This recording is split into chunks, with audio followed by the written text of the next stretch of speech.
Blackline Brief starts now.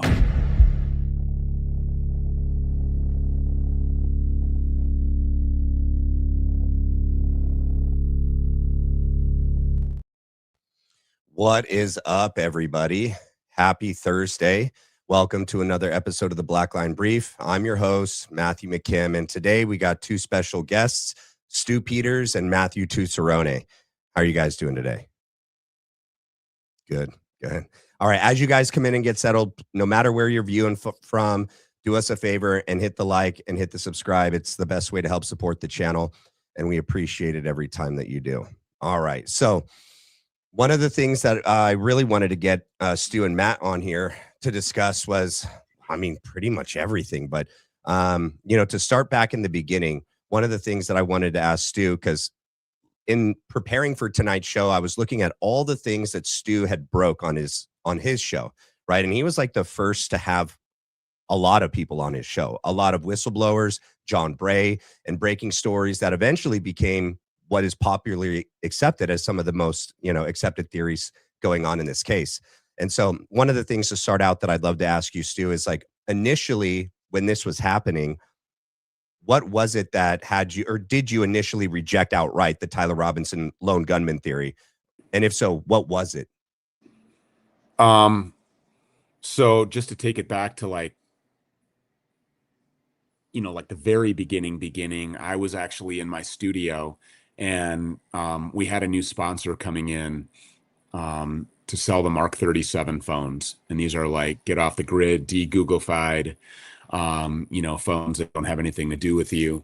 And I found that really interesting. And as part of the package that we worked out with the advertiser, they had like a sit down in-person interview.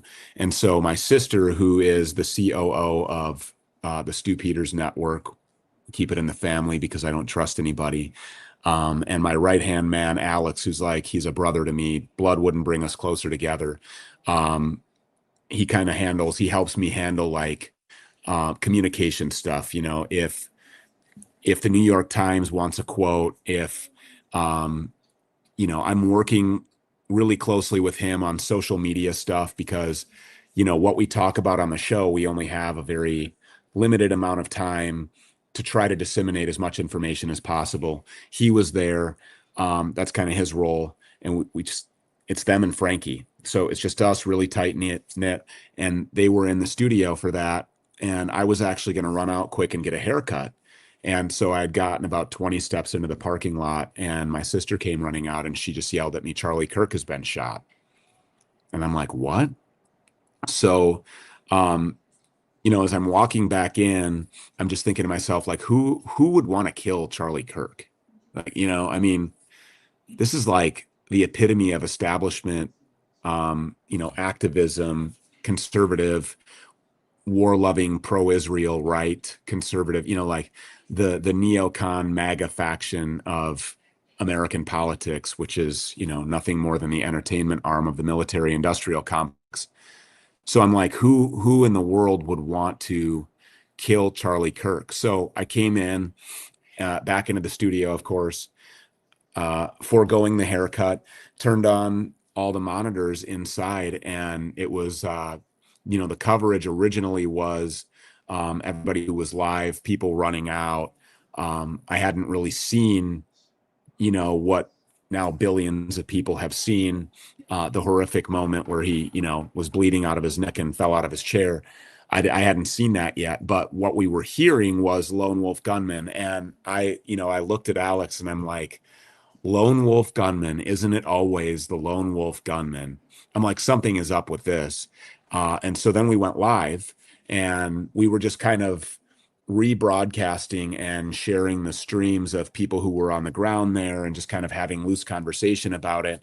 And one of the questions that I asked, I think we had gone to break or something, and I said to Alex, I said, "Hey, what has Charlie Kirk been saying, the last several months, weeks, like who would want to do this?" And I think that's just kind of, I don't know, instinctive, inherently in me. For 15 years, that's what I did. I was, like investigating people, investigating where people would hide, what associates they would turn to, what would motivate them, to be in a certain place. Motive is like really important no matter what it is that you're looking at. What is your motive with your health? Where do you want to be physically? So what are you going to do to achieve that? Well, this guy has these motives. I could probably find him in the gym. These guys has a different set of motives. I could probably find him at the buffet, so like, I just wanted to know who would want to do this and why. And it didn't take long, probably 20 minutes. And the most recent interviews that he had done, of course, were with Ben Shapiro, which immediately I was like, wait, what? Because I knew Charlie Kirk was a shill for Israel. I had written him off. I knew what Turning Point USA was. It was the mouthpiece, the PR firm for Greater Israel. And so I had no interest in watching Charlie Kirk's Daily Show, had no idea that he was going through this. And so I think it was about 20 minutes afterwards, I said, Israel has, all the motive in the world to do something like this. They have the means, and there's a historical precedent. That's how these people handle situations like this. And so, it didn't take long. Yeah. And I did a post the other day that when has there been a true lone gunman political assassination where it actually turned out that was an actual lone gunman radicalized by himself that pulled off a political assassination? Is there even an example of one? I mean, unless you're going to believe like, the United Healthcare CEO, the Mangione stuff, but that wasn't a gunman either. Well, actually he was. Yeah, he shot him, right? So yeah, I guess if you're going to believe that, I don't know. I mean, I don't believe anything that this government tells me at this point. It's like, kind of a weird place to be as a person like me.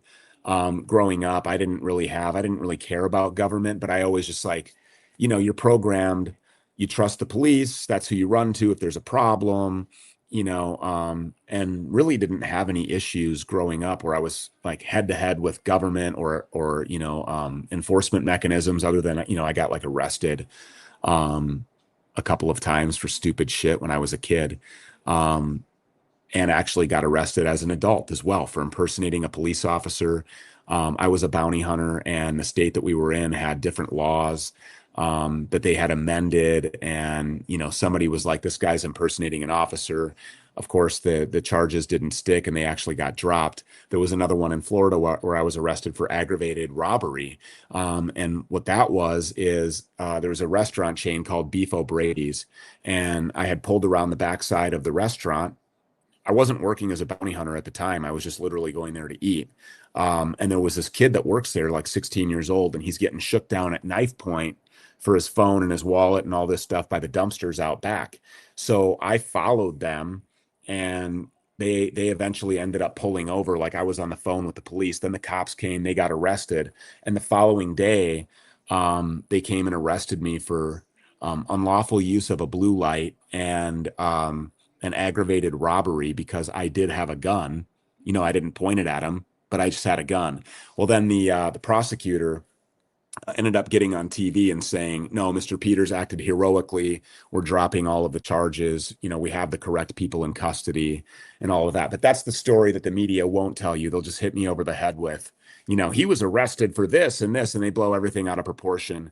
And they make people the ad hominems. That's all they have, is to try to frame the source of anything that they're doing as somebody who's less than perfect, which I'm totally fine with being, by the way. And also, I'm an open book. I talk about all these things. So when, people like Gary Melton, or now it's Nick Fuentes and his Groypers, it's like, oh, well, he's a failed rapper. Well, first of all, if you consider a failed rapper to be a guy who was signed to a major record label and, wrote for household name artists and was on tour with all of them until I realized that the record industry was not for the artist. And then I still owed the label another single. So I gave him one that was called I Never Made It, which is a big middle finger basically to the music industry and to all the usurious demons that run it and profit off of the hard work and the sweat off the backs of, really talented people. And then they shelf the really talented people, use them as tax write-offs, and then they promote, mid artists, trash artists, but people who they've done backroom deals with to get the payola on the radio stations and turn them into superstars by putting their songs in rotation every 12 hours. It gets shoved down your throat. You think to yourself, well, it must be a hit because I hear it so often. And that's just kind of how people are programmed.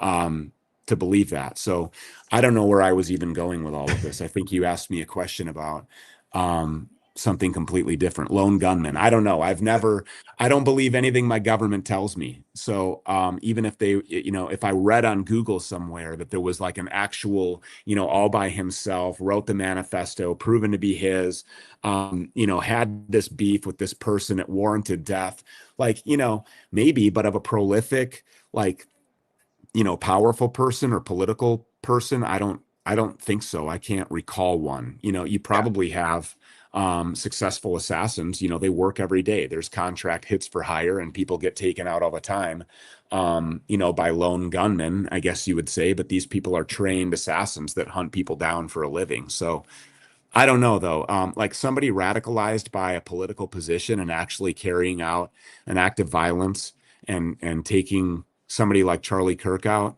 I don't, or a president. No, I mean like JFK, Right. that whole thing. No, that's not the lone gunman.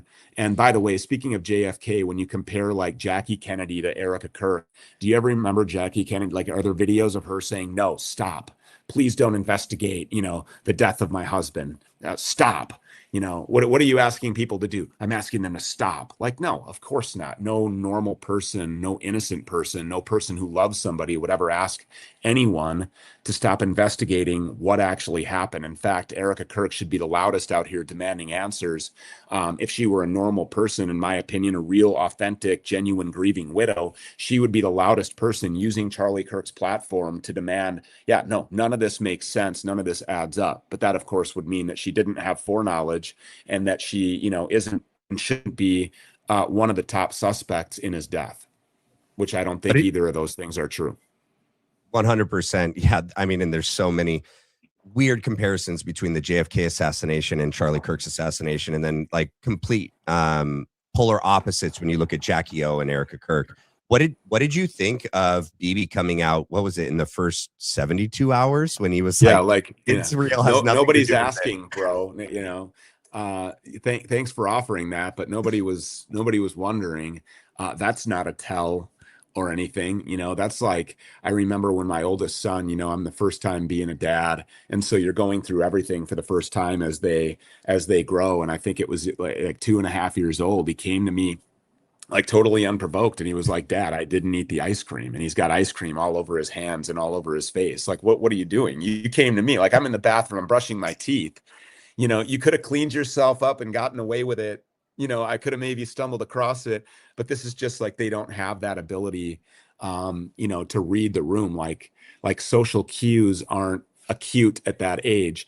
And somehow Erica Kirk and all of the people around Charlie Kirk's organization at this point, they're like that. They don't have the ability to read the room. Like if she would have just gone away and sat down and shut up, and if all of these people would have done the same thing and acted like, normal grieving human beings, rather than starting fundraisers off of their dead husbands' backs, sending out text messages and asking for $100,000 donations and erecting the tent that he was murdered under for a paid for photo op supervised by Blake Neff, that weirdo who seems to have amnesia and lies about everything. Like if these people, like, I know that one of the unintended, unaccounted for variables was Mitch Snow showing up on Fort Huachuca. But even that, I think, could have been dealt with. If Erica Kirk had been, these people, just their first instinct is to lie, even when telling the truth suits them better. But if Erica Kirk would have been, like, yeah, of course I was on Fort Huachuca. I grew up on Fort Huachuca. I filmed a movie on Fort Huachuca. My mom works on Fort Huachuca. We moved to Arizona so that my stepfather, Kent Fransfe, who's a defense contractor who secured the funding for the Iron Dome and founded Raytheon Israel Ltd., they work there. We moved to Arizona to be close to Fort Huachuca. It's an intel base. My parents are deep in the intel community. They're very much attached to the military industrial complex. Of course, I was bringing my mother some bombs or a turkey sandwich. Yeah, what of it? We stayed the night. I mean, but no, it's like instead they just start cooking up fake alibis with other people's kids for the wrong day, and then inauthentically, mistakenly, revealing that the source is Andrew Colvett on Gary Melton's show, and like, who are these guys and why all of a sudden are they telling stories? And I'm hearing about tumbling bullets and magic bullets, and no special forces guys are able to replicate the wound. They've spent, countless hours I don't know how many hundreds of thousands or maybe even millions of rounds of ammunition have been fired down range at this point, and they can't reproduce it because that's not what effing happened. Tyler Robinson wasn't killed by a lazy-eyed sniper in his grandfather's stolen 30-06 from the top of the Losi building after he acted like Spider-Man in broad daylight, going completely undetected, but only showing up in super grainy video that's been completely altered, and it's from 250 yards away, but there's a flock camera system right on, UVU. They use this flock style drive around cameras. They've got cameras everywhere you look, but only that one works. And then, the video footage we see, some of it is flipped around, inversed, backwards, upside down, squished in, bowed out. It's a video of a video of a video that's been recompressed 6 million times. And it's like, hold on a second. In March of 2025, Salt Lake City's flock systems were fully functional, and UVU has state-of-the-art surveillance. And Yep. this is what we have. Like, that's it. And I think that the other unaccounted for variable was the neck wound, because the Yeah. weaponized lav mic, it malfunctioned despite all of the tests and all of the demonstrations and all of the rehearsals that they did, using I would guess, probably 10 different devices that they ordered for $440,000 to the Department of Defense to Accurate Energetic Systems, which then went to Crane. Crane specializes in microelectronics and drone swarms. I know that we all Yep. saw drones on the 10th too. They want to pretend that those didn't exist. So there's like this perfect procurement pipeline, but I think that nobody would have looked into any of that. I don't think that Egyptian planes and flight radar searches and Google image searches and debates and all of I don't think that any of this is happening, because I think even the neck wound, there could have been some way for them to handle that in such a way that wasn't so obviously BS, So it's just the people that, they're the 2-year-olds that did in fact eat the ice cream. It's all over their hands, it's all over their face, are looking at you like, why don't you believe me? Why don't you believe that I didn't take the ice cream? Like, I know it's all over my hands. I know that I've lied about it. I know that that it's all over my face. I know that you're all looking at me like, yeah, you definitely ate the ice cream. Like, we know that because we can see it on you, and you're not a good liar. You're not well rehearsed in these social cues. Like, you don't get it. That's who these people are. They remind me of the kid with the ice cream, and it's just like, I don't know if at this point it's just hubris because they know that the entire weight of the full weight of the federal government is behind them all the way up to the Oval Office. And Trump signaled that.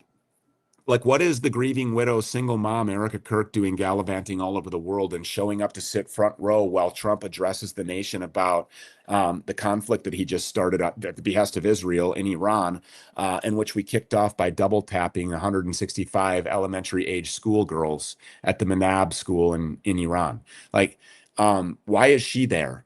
And while she's there, why is the president saying, "Oh, there's Erica Kirk, the woman that I hand selected for my Miss USA Arizona pageant, by the way."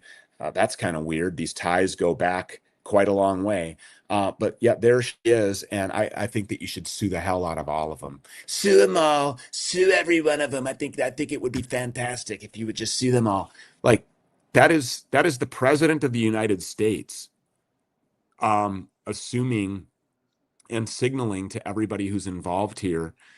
Yeah, I mean, the FBI, the DOJ, the DOD, the Department of War, the White House, I mean, the entire bureaucracy is behind you, and you can do whatever you want to do. And so maybe that's it. Maybe they just don't care. That combined with the hundreds of millions of dollars that were sucked into the vacuum that was created by Charlie Kirk's departure just ahead of the Doge style audit, where he wanted to make sure that he knew where every single penny was going and likely where every single penny was coming from. And he wanted to do it in the absence of Tyler Boyer, who he was going to remove from his position because he did not trust him. And now all these people are sitting there collecting all of this money and have basically immunity. And then Trump the other day, I don't think that this was a mistake either, at the height of the crowdsourced investigation, which, by the way, I got to tip my hat to everybody who's done any work on this at all, because without question in all of human history, this is the largest crowdsourced investigation, because this is the one time that we can get it right. We can't do anything now, all of these years later, about 9/11. We can't do anything all of these years later about the reasons why we went into Afghanistan or why we went into Iraq. Like, that is business that is like, those chapters are closed. And even if retroactively holding these people accountable is a lot more difficult than something in real time. We can't go back and hold the people accountable for who really, assassinated JFK, Right. who was responsible for killing Princess Di, who set up Michael Jackson, Right. who took out, Muammar Gaddafi and Bashar al-Assad and Saddam Hussein. Like, okay, we know all of that. We get it. We got it. But for the first time in our lives, which is why I feel so blessed to be here and doing this at this time. Like, some days it's a burden, but I'm not here to bitch and complain. It gets stressful. It's really dark. It's really evil. Just trying to imagine that people are capable of torturing and,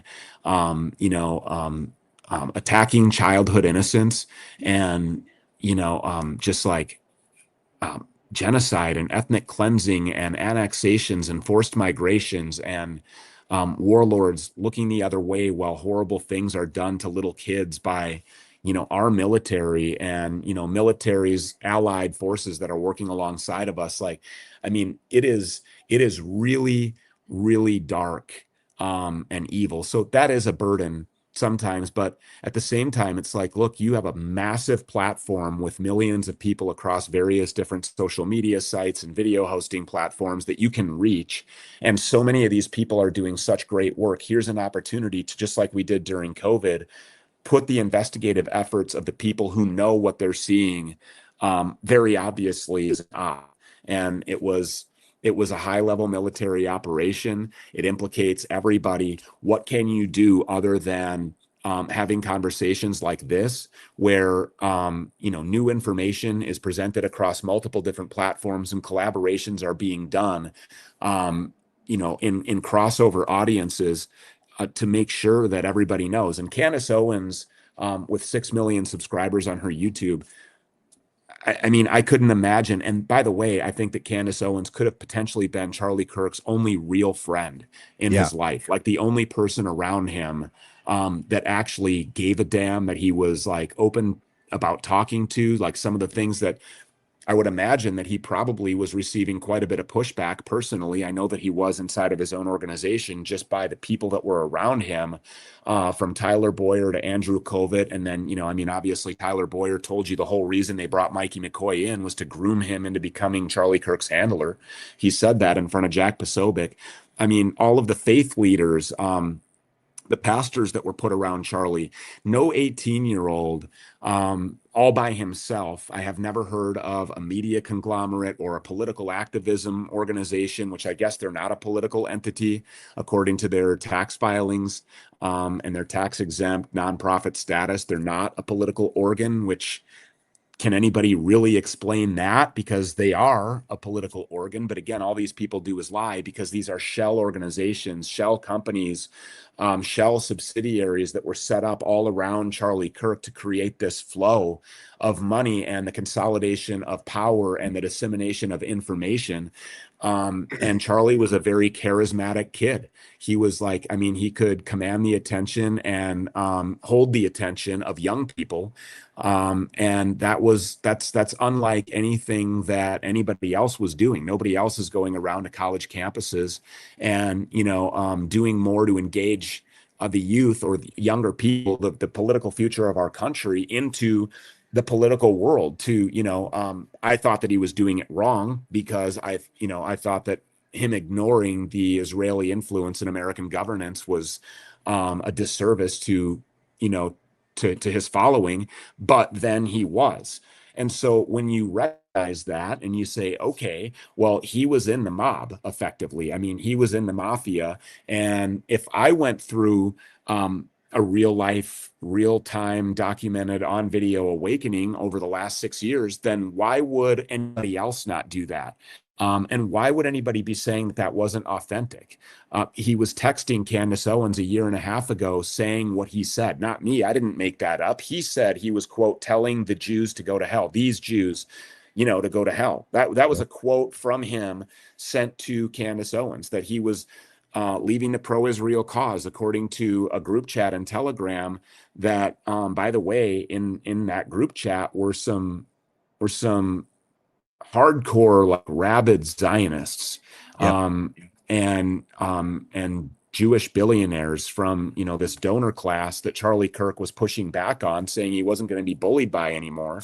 And so when you have a situation where this young man who's charismatic and is doing something that nobody else can do and is reaching the people and holding the attention of people who nobody else is really A, focused on, B, cares about, or 3, has the ability to do those things. And now you know that he's going to leave the plantation and he's going to go and say the quiet parts out loud. And he's going to go around on college campuses telling millions of Zoomers why he is being forced to leave the pro-Israel cause, vocally and loudly opposing the interdiction in Venezuela or the ongoing unjustified illegal war with Iran, in which war crimes are being carried out.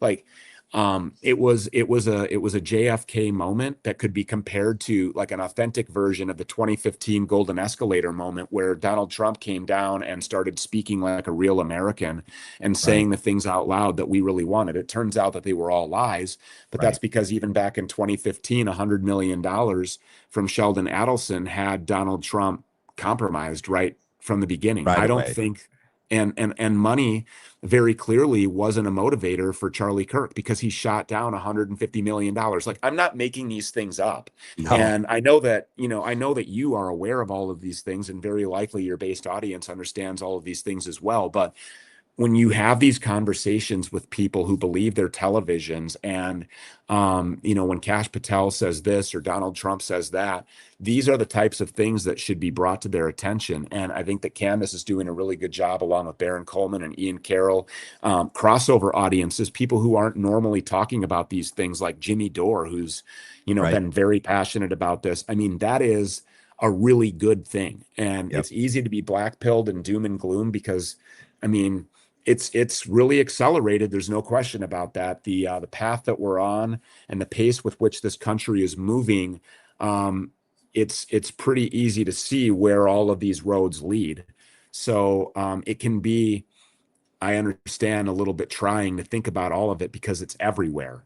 It is everywhere. It's in Project Esther from the Heritage Foundation. It's in the Flock camera systems. It's in your Palantir profile. It's in your online monitoring. It's the data centers that are popping up everywhere, all over by your communities. It's the grooming in the schools. It's everywhere. But if you stop to think about the magnitude of this event and the implications of Charlie's death in a way that you recognize the impacts of this are much farther reaching than the horrifically tragic death of Charlie Kirk. When you see what's at stake, and people are like, well, I can't believe that you're still talking about this. First of all, it hasn't even been a year. Second of all, it's the most consequential political assassination of our lifetime. Third, we know who's lying, why they're lying, who's involved. We have data, irrefutable evidence to prove all of these things. We know who the apparatus is, what the machine is that's stopping all of this from happening. We have a pivotal moment in all of human history right now to unite. And all of these things, from the war in Iran to billions of dollars of Venezuelan oil going to Israel after Paul Singer wrote a check and acquired Citgo in a distressed, vulture capitalist acquisition out of a Delaware court presided over by an AIPAC judge. Like, we can see all of these things. We see Ronald Lauder, the president of the World Jewish Congress, has hundreds of millions of dollars on the line with Greenlandic water companies. At the same time, Donald Trump is threatening to go kill all of the igloo people and, make Greenland great again, or whatever he was going to do. Like, this imperialistic land grab strategy is being fought with Israeli tactics. And that's because the Israelis are calling the shots. That's who's in control. And it's my opinion that at the very center of all of this, that was the number one driving force behind eliminating Charlie's voice. Did you know that all the donors that pulled out before Charlie Kirk's assassination came back and doubled down afterwards? Yeah. Yeah. The amount of empirical, circumstantial, physical, irrefutable, raw data type actionable evidence that has been gathered and is publicly available with just a few keystrokes it's mind-blowing. Really, it's mind-blowing. And when you're constantly bashed with, well, the text messages, okay, well, there's not even timestamps on them. Yeah. Like the guy was in custody, his phone had been taken, the Discord thing couldn't have happened. Like nobody believes you. Yep. So I don't know. I mean, I'm actually very optimistic because I think that at this point it is the first time in my lifetime looking back. And again, like I wasn't all knowing on any of this. I'm just a truthful and honest person who doesn't mind being vulnerable and saying, look, as I learn things, I'm going to alter my path. Yep. I gave my first son and my second son vaccines per the CDC childhood schedule, like knowing now, and knowing what I knew starting in 2020, at that point, it was like, yeah, no more shots. I'm not doing this. Are you kidding me? And then it wasn't even just the COVID thing. It was the whole CDC schedule, and it was the evaluations and the studies and the, weighing the dangers versus like, come on. I mean, that's what moral upright people do. That's what people who like stand on some sort of conviction. They speak with conviction because they have these convictions authentically. They know these things, so they share them with their audience, whether their audience is just the people that they know, love, and care about in their everyday lives, the people they work with, the people in their family, the lady next door, the guy down the street, the people in your church group, like whatever. Or if it's somebody with a big platform and you're like, hey, I have the opportunity to bring the attention to the masses about a patented weapon of biowarfare contained in these vials called the pegylated lipid nanoparticle. Have you all heard of that before? Let me tell you what I've learned. Yeah. And so to get hit over the head like that doesn't faze me. To see the detractors, I don't really care. I know who they are and I know why they're coming at me. And so that just kind of is like a bob and weave, stick and move, right? Float like a butterfly, sting like a bee mentality, I guess. Yeah. But you have to stay laser focused. And I think that right now as a country, if we stay laser focused and we're not allowing ourselves to be gaslit, and God forbid gaslit ourselves into believing like, okay, this might be a stretch too far, or no, like believe your lying eyes. Yep. Like it's there. You can verify all of this, and the future of our country has never and I don't want to, this is like, I'm not trying to be hyperbolic. Just don't think that there's ever been a moment like this in history where we can Yep. seize upon an opportunity to really unite against a very oppressive and dark, evil force that wants your kids dead. I 100% believe that. Yeah. 100%. Matt, and then I want to open this up to Stu as well. Do you think, because Erica's relationship goes far back with Trump and Tyler Boyer, and Tyler Boyer's the one responsible for trying to hook them up 4 times before they eventually do. And I know we've heard different stories about the different times and the eventual one at Bob's Burgers or whatever it is, Bill's or Bob's. Do you think that, I mean, I believe like she's some sort of MK Ultra like asset, and that he didn't know, but that she was placed in his life for this whole thing. What's your take, Matt? Yeah, well, 100%. And if you look too, I mean, Charlie Kirk may have been groomed for all of this as well. I mean, Candace has even said it. Candace has even said that she thinks she was handled at one point. Stu, you've admitted you've had handlers, and that you could, compare, you could look at Charlie now and be like, holy crap, what you went through doesn't compare to the level that Charlie went through. And yeah, knowing Tyler Boyer, he definitely orchestrated a lot of this. Charlie Kirk came to Arizona, and Tyler is the one who got him introduced to all the big donors, got him introduced to all the higher ups in political movements, the socialites in the Republican Party. My neighbors, Tyler brought Charlie up to Sedona, and they housed Charlie and Tyler for about 2 weeks before Turning Point came to Arizona. And this was during the time that Tyler was the MCRC chair in Maricopa County.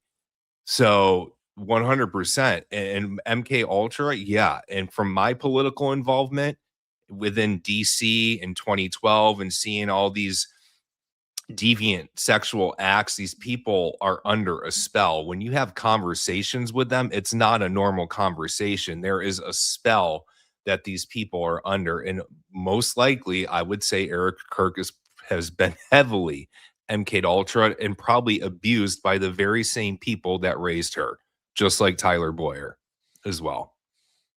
Yeah.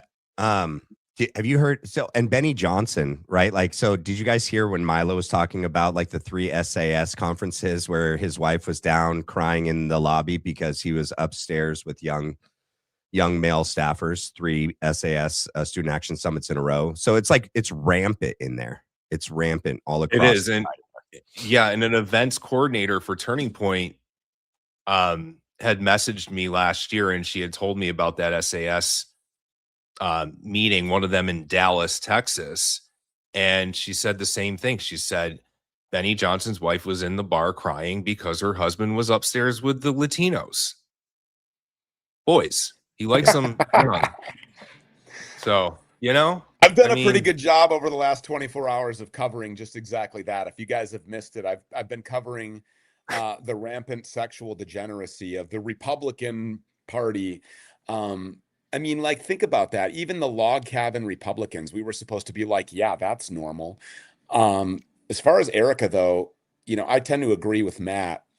I don't know about like the abuse as a child. I mean, I'm sure that she has some of the markers. I'm not a psychological professional in that regard, so I'm not going to really offer a professional diagnosis on that. But what I will say is, you know, based on what I know, so what are the facts? Charlie Kirk saved himself. He was a virgin when he met her. She was a promiscuous whore who had been posing with her leather pants on for quite some time, long before we all saw her with her leather pants on as she was stroking the back of the neck of the vice president. Yep. Vice President Body Snatcher who flew on Air Force Two. It's just so evil and dark, accompanied by this guy, Cliff Sims, who we could get into all of that, I suppose. But, you know, what I do believe, and this is just based on, you know, I mean, all of the people that I've interacted with in my life, and you're right about talking to these people, they're just weirdos. They are weird people. When you speak to them, even like if you, you know, some of these people, and I'm not going to throw anybody under the bus here with specific names, and the chat's probably going to hate me for that because I'm just not going to name these people. But when you have people that have become like famous or, you know, become well known or have a platform in, you know, one of the circles that we run in, whether it's like the red pill circle, the JQ circle, you know, the conservative circles, or dissident, you know, media broadcasters, online journalists, investigative journalists, you know, some of the more well-known people, like even when you're DMing them, it's like, that's just not a normal interaction, you know, or then you get into a text or maybe have a phone call because you're sharing information or comparing notes. And it's like, that just felt weird and off. I've noticed that about a lot of people. It's probably because they're double jabbed and triple boosted. I mean, I don't know. There's a lot going on here that's attacking the human genome and like God's creation and everything that we are created to be as beings. But this is a spiritual war. You know, it really is. There's no other way that you can say this other than when you step out of your front door every day, when you send your kids off of your front porch every day, they are walking onto what can only be described as a spiritual battlefield. Yeah. You know, and they better have the armor on, and they better have good instincts that were taught to them by, you know, hardworking dads who are leading their families and being truthful and open and honest with their kids. People tell me it's not age appropriate for, you know, me to be talking to my kids about the settlers, you know, and sorry, that's my prerogative. That's my decision. Talking to them about vaccines, talking to them about the things that have been deployed to come and hurt them as a protector and provider. I'm sorry, but I think that's our core function to do that. And I think that's kind of, you know, who Charlie Kirk thought that he was getting. I would imagine that Erica, when she first met Charlie, was very charming, had all the charisma, knew what it meant to be a trad wife, knew who Charlie was. He was a mark. She had studied him. She had tried the professional athletes. I think that that wasn't satisfying because she didn't just want money. She wanted power. She wanted control. She wanted access. She wanted influence, and she wanted money. She wanted all of those things together, but mostly control and power. And she saw that Charlie had those things. Charlie commanded an audience. That's power. The power of his tongue, the ability to persuade people, to be a great orator who's well articulated and speaks in such a way that people don't feel disrespected when he's disagreeing with them. And that's a quality that not a lot of people have. Andrew Wilson can't do that. He can't have a conversation without throwing out ad hominems and like vulgar, like childlike attacks while he smokes his cigarettes in a chain-like fashion. I mean, it's disgusting seeing some of the slithering serpents that operate out here in the wide open, where you can just see the darkness that they come from. You can read it in their eyes. You can see that they are a hollow person who lacks like real self-fulfillment and a feeling of confidence, because they know that they are liars. They know that they are empty. That place where a soul belongs is just this hollowed out space from which these regurgitated lines that are handed to them are spewed out of, and nobody believes them. Imagine sitting there every day, like being looked at through a microscope, and being these people sitting at Charlie's desk, like, what are we going to talk about? And their travel patterns are all weird. And I think that, Erica probably saw that she had the ability to storm Charlie Kirk, and she knew who he was, and she preyed on that. I guess I would almost say naivety, naivete, however you pronounce naivete. I think that's what she probably saw some of that. And not to say that Charlie was a soft target, but I think, in fact, in that regard, he probably was. With women, he let his guard down, and she had all the right lines. These people are actors. It's what she's done her entire life. She's craved the limelight, from the Trump USA pageants to the, many, many different tried and failed reality television shows, including the romance television show where she was drinking, and with men dating, although be it she would tell us all later that she never liked drinking and she didn't go on dates before she met Charlie Kirk. Like, she forgot she was on national television. These people are just not normal. But I think, to answer the question, she absolutely was motivated by this relationship and had objectives for it that Charlie probably didn't realize. And, that transfers outside of just my discernment and my feeling to on paper documented evidence. When you look at what the Leah files, God bless Leah, by the way, another one doing fantastic work. When you look at what she presented on my show, she's like, look at all of the transactions and all of the purchases, all of the warehouses, all of the jets and planes and all of these arrangements that were done immediately after Erica Kirk came into Charlie's life. None of that stuff was being done before that. Right. The uptick of all of that happened immediately when she came in. Like, what does Turning Point need all these warehouses for? What's in these warehouses? Like, is it yard signs? Is that what it is? For political activism, for door knocking campaigns, led by weirdos who later send dick pics to everybody and ask Matt Tucciarone for blowjobs in the car? That guy, and then he ends up running for school board. Like, that's who these people are. I don't think they need warehouses for yard signs. There's something else going on, and I think Charlie sniffed that out. I don't know if it's possible that Charlie knew that he was investing into things that maybe gave him some sort of a spirit check, and then tried to pump the brakes on it. But once you're already in the mob, you can't do that anymore. Like, hey, we've got all the money we need. I just want to go back to college campuses. I want to go on tour. I want to do my show. That's it. I'm out. Like, if he did know something, was it that? And they're like, yeah, no, you're not getting out, because we still have Syria to do. We still have Lebanon to do. We still have to annex the West Bank. We still have to, clear the path for greater Israel. And we need Turning Point USA on college campuses and at high school chapters all over the place, with the Marine Corps and Army and Air Force and Navy recruiting tables right here to make sure that we capture everybody as a blood sacrifice for greater Israel. We have work to do. You're not going anywhere. So to speak to the pressure that, like, as far as handlers are concerned, I think that there were people who I've been able to at least identify, as far as like what my spirit tells me that these people are and who they were. I think that there have been people who've been intentionally placed, adjacent to or even inside of my organization over the last 6 years, who probably had those intentions, but they were unrealized because I'm not going to be controlled by money. And when it started, being dictated to me, like these are the parameters, these are the boundaries of your speak, of your words. I said, well, that's your money and you can take it and you can go, because your money doesn't buy influence in my organization. The power of the tongue is something that should be highly respected, and Jesus Christ commands us of that. And I'm not going to argue with him. Like, I'm not arguing with God, and nobody's going to put me into a situation where I'm choosing like who it is that I'm going to be obedient to.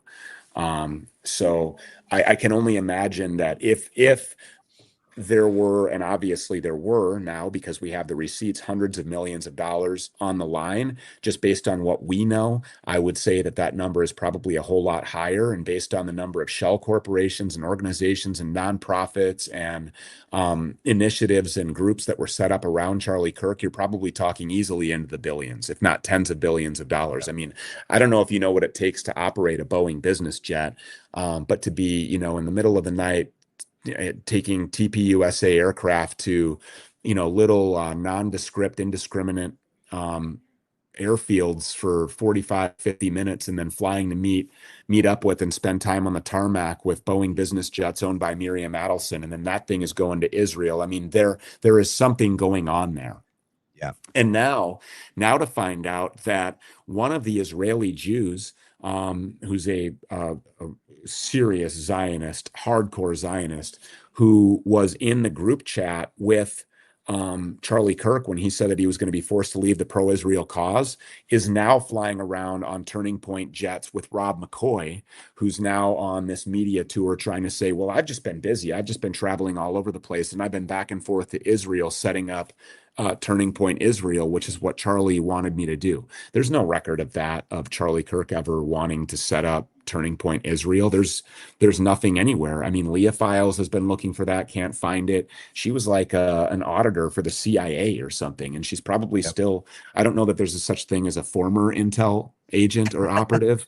So whatever. But, I mean, she presents the information that she does, and when it's easily verifiable and it's open source and you can replicate it, like if you doubt her, which, I mean, based on the research that I've done, based on the vetting and the checking of the information she's given me, like that woman is a blessing. I agree. And I think, when you look at somebody like her, or if you look at Joe Kent, these are people who have seen all of this from the inside out. These are people who have a perspective that we couldn't possibly even try to imagine, the things that these people know and what they've seen. And if you've worked adjacent to or inside the agency, I would expect that you have probably been briefed on operations that are really, really dark. You've been briefed on ops that are really nasty and very perverted and very deadly and insanely evil. And now these people may be seeing for the first time in their lives those operations being carried out against the American people by the entities that they wanted to work for to do good and protect Americans. And then when they saw that, just like Charlie Kirk did from the inside out, they wanted to say something about it. There's text messages between Tyler Boyer and other top rankers at Turning Point that I have read, where they're expressing quote unquote concern that Charlie Kirk was going to quote go ballistic on Trump over Iran and the Epstein files. Yes. They couldn't have that on stages across the country. They had a really, really big problem with Charlie Kirk, and the writing is on the wall. I mean, other than all of these different, multifaceted sets of motives that all of these different groups of people had, from Israel to the Israeli government, to the Zionist cause, to Talmudic Judaism, to J.D. Vance, to Alex Karp, the president of Palantir, the founder, to Peter Thiel, J.D. Vance's creator and handler. These people have Miriam Adelson, of course, arms traffickers, child sex trafficking. These people have a serious commonality in the death of Charlie Kirk, and that is that he was dangerous to all of them and to their stated goals and to the writing on the wall goals, which is that J.D. Vance is in the pipeline to be the next president of the United States, to usher in and, finalize the Palantir profiles and the AI-driven super surveillance hellscape that makes us all effectively Palestinians living in a constantly surveilled open-air concentration camp where the government has control over the minds of your children. And if they should deviate or walk away from the plantation, they've got these re-education camps, they've got these gulags over here, and they've got the gallows or the, whatever, the suicide drones or whatever it is that awaits you when they decide that you've been slated for death for being in violation of the Noahide laws. All of this stuff is there. And I think that originally it was probably the intention of these people to have Charlie Kirk on a ticket with JD Vance. And then, Correct. What is it next? JD Vance is on his way out. Then it's President Kirk with Vice President Don Jr. Right.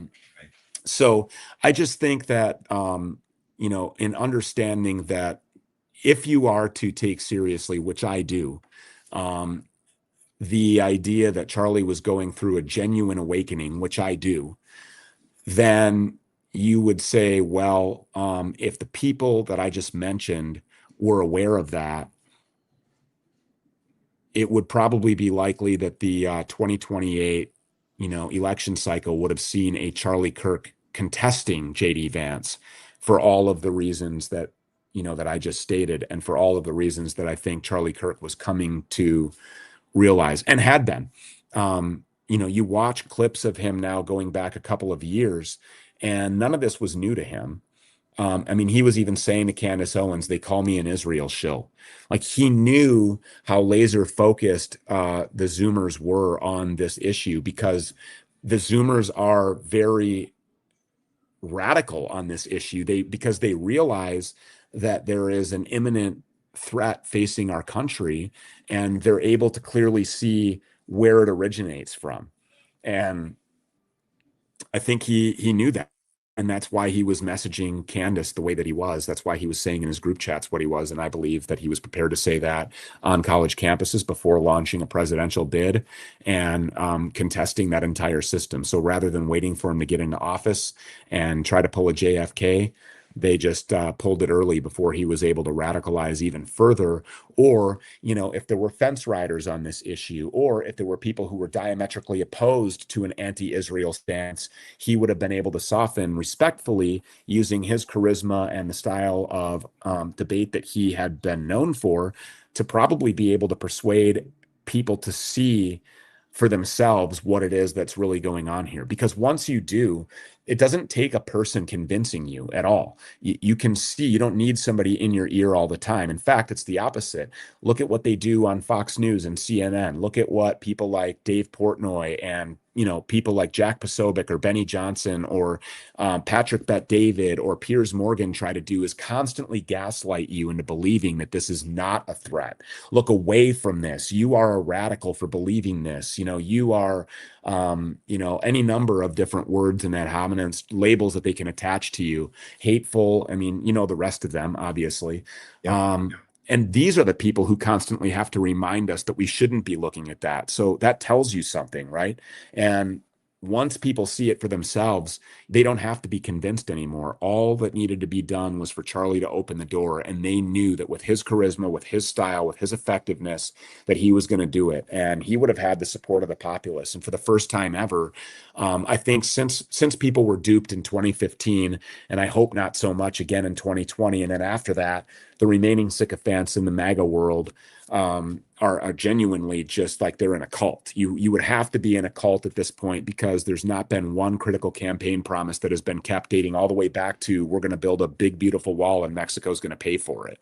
Mass deportations, no more wars, like all these things, like how many things have to be stacked up on top of each other. And, just like Joe Kent, I think Charlie Kirk was able to see this stuff from the inside out, and he didn't like what he saw. He knew how this operated, and he tried to get out of the mob. You just can't do that. Yeah. When I look, 100% agree with what you're saying right now. And what I noticed the timeline to be, so like when Charlie Kirk has, Dave Smith destroy Josh Hammer. I don't want to forget to ask you if it was Rabbi Wolicki, if that's the Israeli that was on the plane with Rob McCoy. I don't. I have to look. All right, because he's one of the guys. I don't know how to pronounce it, but I don't think it was Wolicki. Okay. All right. There's another one. Maybe the chat knows, but all right. Rob McCoy has been recently like photographed with him. He's been on video, like doing speeches with him. And that's who he's been traveling around with, which is like the antithesis of the person that Charlie Kirk would have been riding around with, just given his own words, not my speculation, not my theorizing, just based on like what we know Charlie Kirk was saying. The new culture, a lot of people in this memorandum that Charlie Kirk wrote about this Doge style effort, they overlook, I think, one of the most important paragraphs, which is paragraph number 4, where he said that the culture was going to be changing at Turning Point USA. That to me is a pretty clear indication of, well, if you use I'm leading the pro-Israel cause and telling these Jews to go to hell as just like a foundation or the basis for what you think maybe the new culture would be, I think it would have been moving away from the pro-Israel cause, right? I mean, because that's what he said. So that's, I think, really important for people to understand. And if the Benjamin Netanyahu letter is correct, if that thing is authentic, which Matt, do you think that letter was really written by Charlie Kirk to Benjamin Netanyahu? Did you read it? Did you ever look at that thing? I read a little bit of it back in the day when it came out, but yeah, I do believe it was written to him 100%. And just knowing what was going on prior to Charlie's death, and when I was at Turning Point and I saw what was going on culturally in Turning Point, whether it was the sexual deviant stuff or them really pushing the Israel cause, I find it really easy to believe that Charlie had enough. It was brought to his attention. People were starting to go to Charlie from within the organization saying, you need to look at this department. You need to look over at TP Action. And I always said that TP Action was really the evil arm of TPUSA, and it infected TPUSA because Tyler Boyer was able to get his way and create his own arm of Turning Point. And he brought in all these bad I people. bring up the 7-page letter because if that letter is in fact authentic, which I've read it and I believe that it is in fact authentic, you know, the neck bones of steel thing, I don't believe is true, but what is true is that he had balls of steel. Yeah. He was calling out Benjamin Netanyahu personally in writing for being at the center of and the reason for the deaths of hundreds of thousands of Americans and millions of other innocent people as a result of his lies to Congress about weapons of mass destruction and incubator babies and Saddam Hussein ties to Al-Qaeda.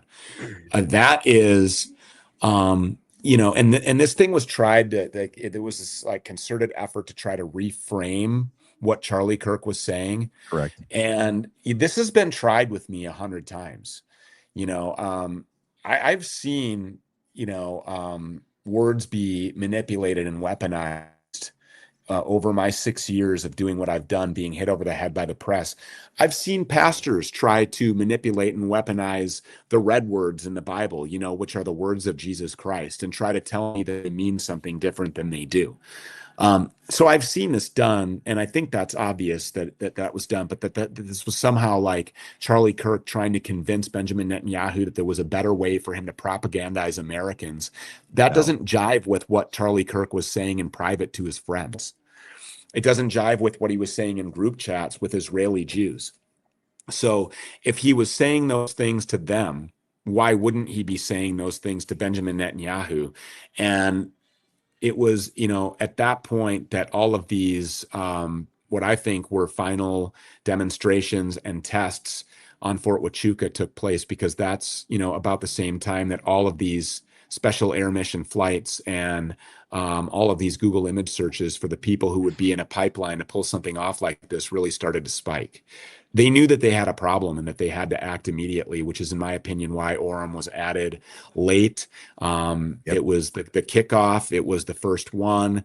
And then just go down the list of animalic sets of circumstances, from the lack of an ambulance to a security detail that has special forces guys on it, but there's no combat medics rendering aid to Charlie Kirk, the reaction of Mikey McCoy, the lies of Erica Kirk, the fake alibis cooked up by Andrew Colvett with Erica Kirk, the Gary Melton stuff, the tumbling bullet stuff, the gaslighting, the repetitive, like animalic, weird, bizarre behavior, and just like, being caught in this amnesia state that, you don't remember anything, but then you recall, and the next time you recall, it's different. It's just like, okay, at this point, like, okay, if you're in this camp, there's not like open debates, you're not going to, and so obviously everybody's going to watch Candace Owens and Andrew Wilson tomorrow, and I will as well, of course. But to try to, like, you're not debating somebody. Nobody's having one of these debates and then walking away saying, well, I've totally changed my mind. Tyler Robinson's definitely guilty. Correct. Like, I just don't see any way for that to happen. And so I'm grateful for this, because the more and more attention that's brought to this, I mean, what happens to Andrew Wilson after this debate? How do you,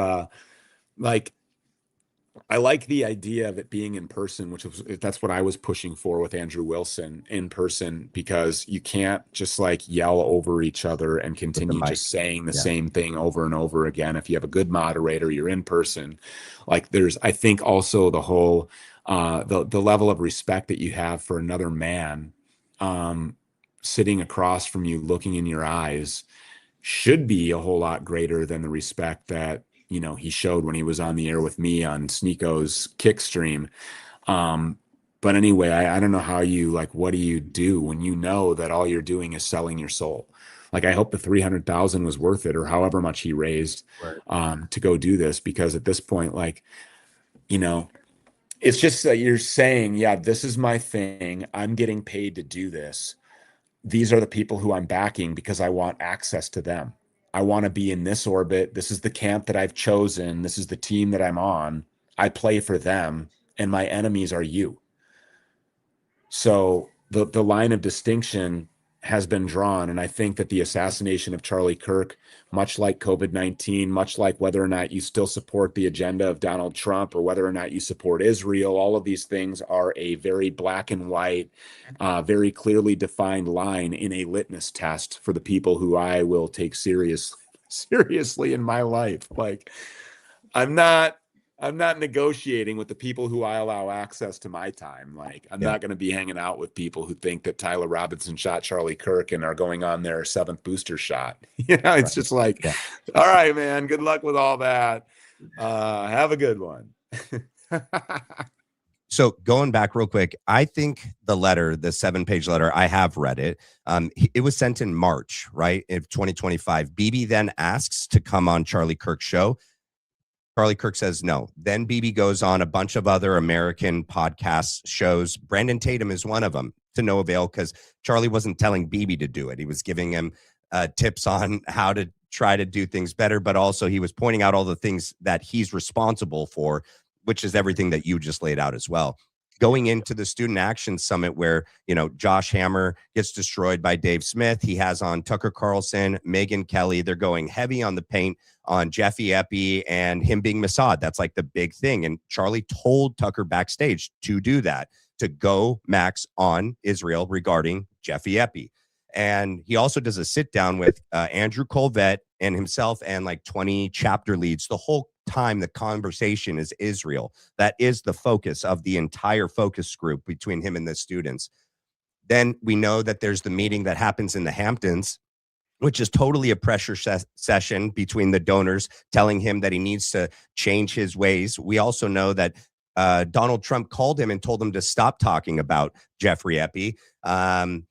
And we know that he did oppose the war in Iran. He was only going to trust his friends. And this is what I think. I agree with you that he had proximity to these people. And I think that he believed them, but that was wearing off, right? And that he was stuck in between a very difficult place between himself and the public and these people. And he was not saying that he was going to trust them forever. In fact, he said, like, they're going to do the right thing. They said they're going to do the right thing. I'm going to trust them. If Charlie Kirk was around for the last 10 to 11 months, you better believe he would have realized that JD Vance and Donald Trump and all of them lied to him and made him lie to all of us. And he would have lost complete respect and trust for all of them. He wouldn't have been on the ticket in 2028. In fact, I agree that he would have ran against JD Vance. And that poses such a big risk to them because Charlie Kirk did something most of them couldn't do. He could get people to do things kinetically. By his words, he could get people to move and go do something in the real world.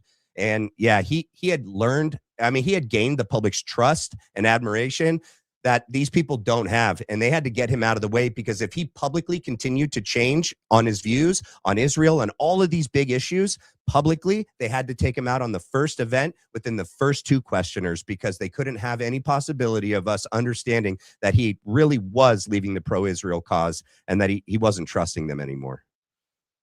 Ugh. So. Yeah, no, not to mention too, if you look back at one of Charlie's debates and he asked a college student, he said, "Do you know why I cried on election night?" And everyone, even I at the time that Charlie cried on election night because of the win, I thought it was because of the win.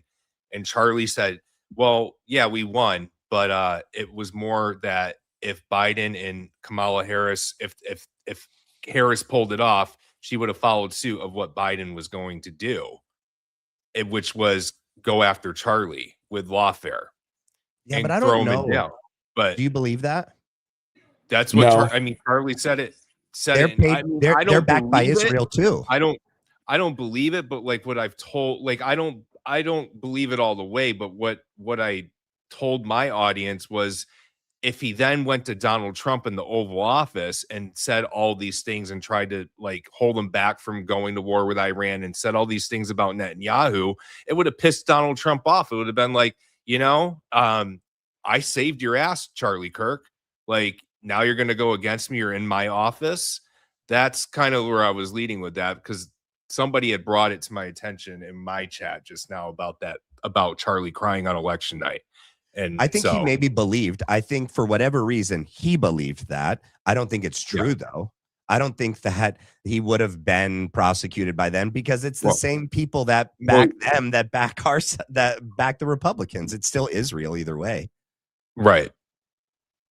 And I definitely think that when he was in the lead, did you want to say something real quick? Go ahead.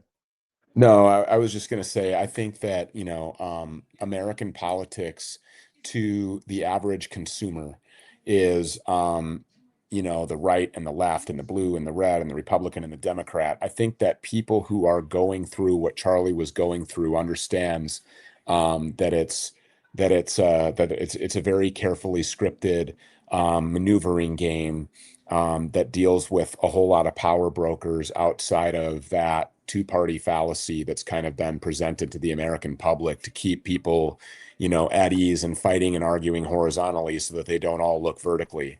I just think that it's a rogue corporate government crime syndicate.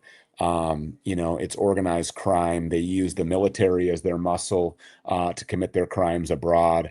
It's no different than being on the south side of Chicago and, having a vice lord or a gangster's disciple run up on your vehicle and carjack you.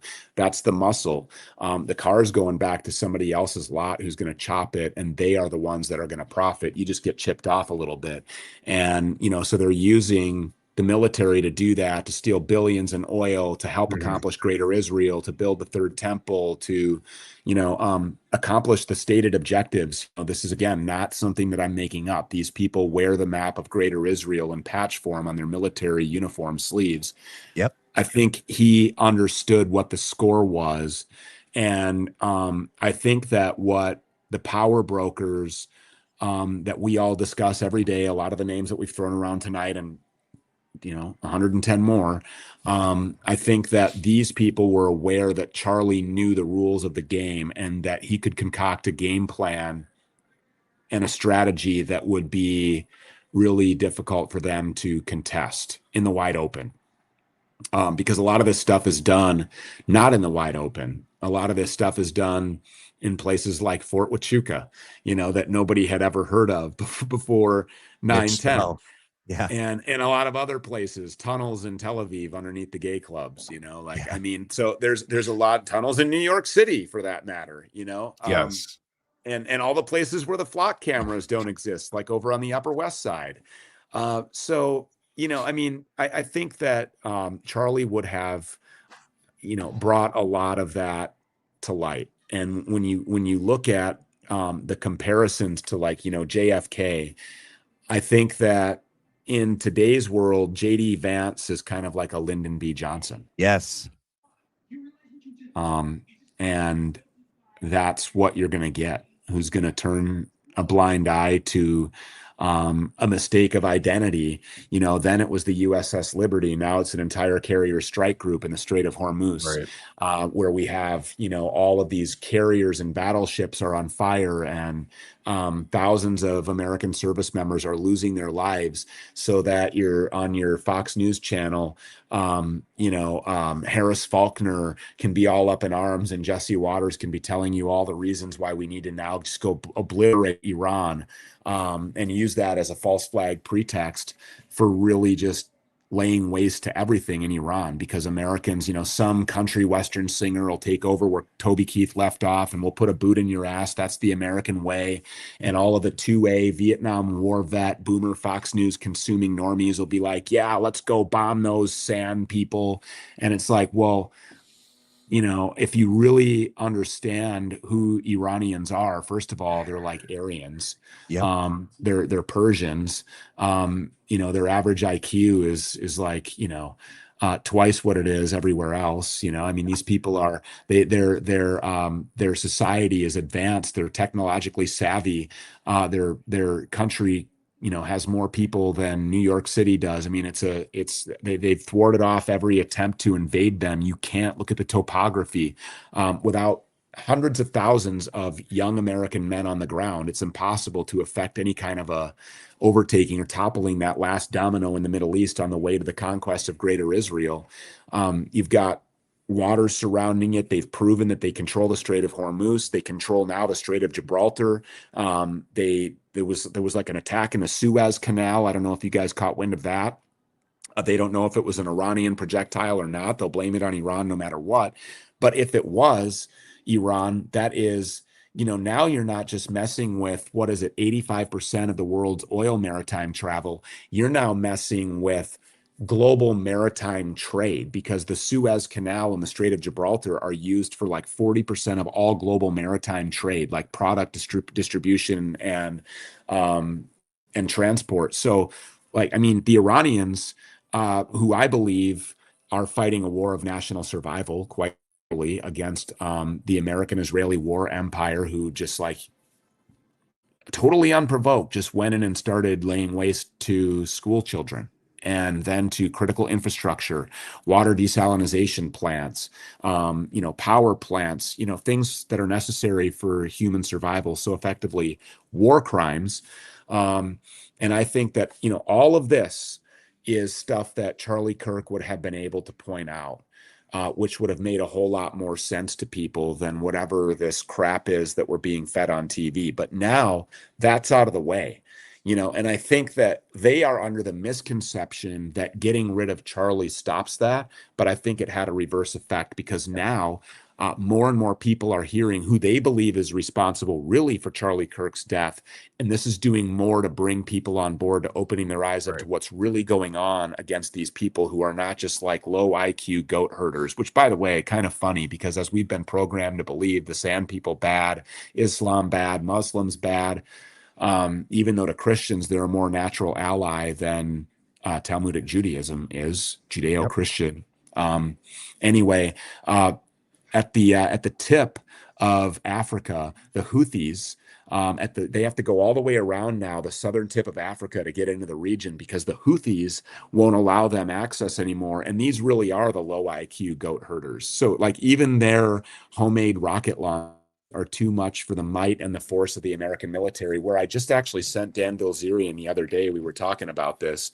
I saw this article. Let me just actually pull it up because I think that you guys would be interested in this. I sent it over to him and he was like, that's effing awesome. The truth is winning. I like Dan. But here's what I sent him. So 6 people have tried to jump off the USS Lincoln. The most recent was last Monday. Multimedia producer Andrew Brown has claimed that there is a severe mental health crisis aboard the USS Lincoln, asserting the Navy is actively quashing reports of the unfolding emergency. In a video published on Instagram, Brown highlighted extreme conditions facing the crew, stating they've been deployed for a total of 271 days, 250 without a port of call. That's unheard of. They have not been to port in 38 weeks. According to Brown, the crew is enduring severe supply shortages, moldy showers, and a lack of basic hygiene products like deodorant and toothpaste while eating poor quality rations. He emphasized the severe psychological toll of the deployment, revealing 6 people have tried to jump off the ship. The most recent was last Monday. When you have not touched land in 38 weeks and over 200 days, things start to happen to you mentally. And I think that beyond all of the things that were just cited there, you have the realization of these people that they are fighting an unjust and illegal war, and they're just not ready to do that. I think that at the center of all of this, if you're not talking about or relating to all of these sets of circumstances, the reasons why, the motives behind, and the why Charlie Kirk is dead, then you just don't have your finger on the pulse, or you are otherwise benefiting either monetarily or by being given access or influence or whatever it is to say something to the contrary. Yeah. Holy smoke. So that just recently happened? That story? Yeah, I just sent that to him.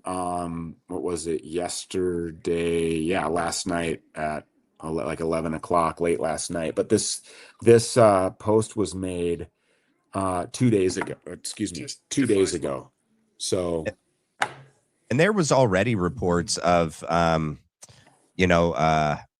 whatever, active duty military service members not wanting to go to war even before this. Like once they, announced conscientious objectors. Yes. Yeah. Yeah. Like a record setting number of conscientious objectors going into all of this. And then you had the mysterious laundry room fires and kitchen fires and plumbing issues. No, that wasn't a mysterious plumbing issue. That was a patriotic mutiny. They were shoving shit down the toilets until they had to go into port. They didn't want any part of killing school kids. No, not at all.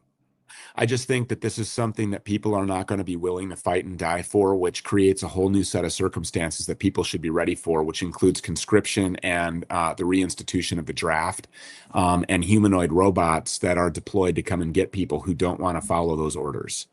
I think that's in our near future. I agree.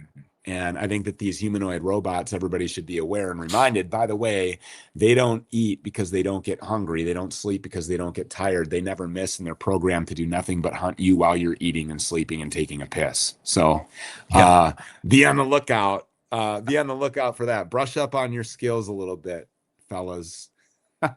One of the biggest things that Charlie was against was foreign wars, like long quagmires, at least for the run up into this administration. And when he heard of them, Bibi coming over here, he was sounding the same thing since 1996, that they're weeks away. He visited the United States 7 times in 1 year. He had visited 6 times in the whole 4 years in the last administration. Who was it? I talked to Clint Russell, who spoke with Buckley and Joe Kent, and that when Joe Kent was there, and this was before the bombing of the nuclear sites, Charlie was there to oppose that. He was there for 2 days trying to get Trump not to do the limited strikes.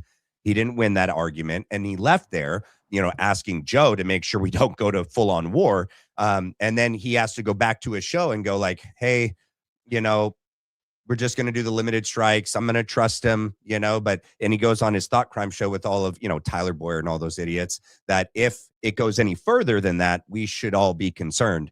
And I could only imagine that if he was alive when it did go further than that, he would have been sounding the alarm really loud, and it would have. 100% agree with everything that you just said, and that's why I'd really like to sit down with Joe Kent. I have his number, but I think it must be an old one, or it could be that, you know, when he was running for office, that I was hitting him over the head. Maybe he doesn't want to talk to me. I will just suggest that, you know, people evolve, and I judge a man by his fruit. You know, that's just the way that I am. It doesn't mean that I don't like you. It just means that I don't like what you're doing. I don't like what you're saying. I disagree with your approach. I'm being critical of your actions.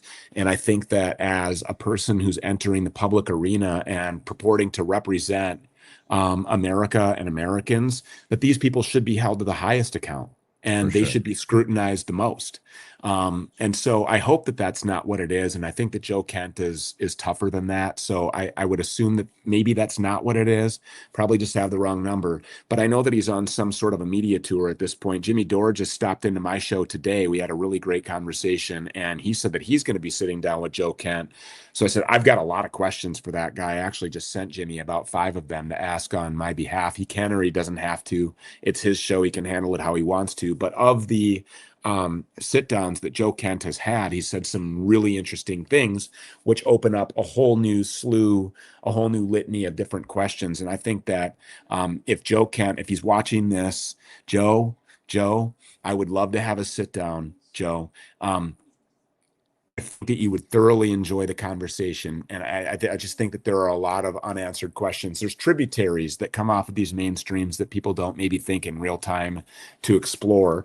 But I think that there's a lot of hidden answers when you go down these tributaries. And I think that in this case, especially relating to the investigation that he says he was shut down on, there are a lot of questions that could still be asked. And I would be very curious to hear his answers.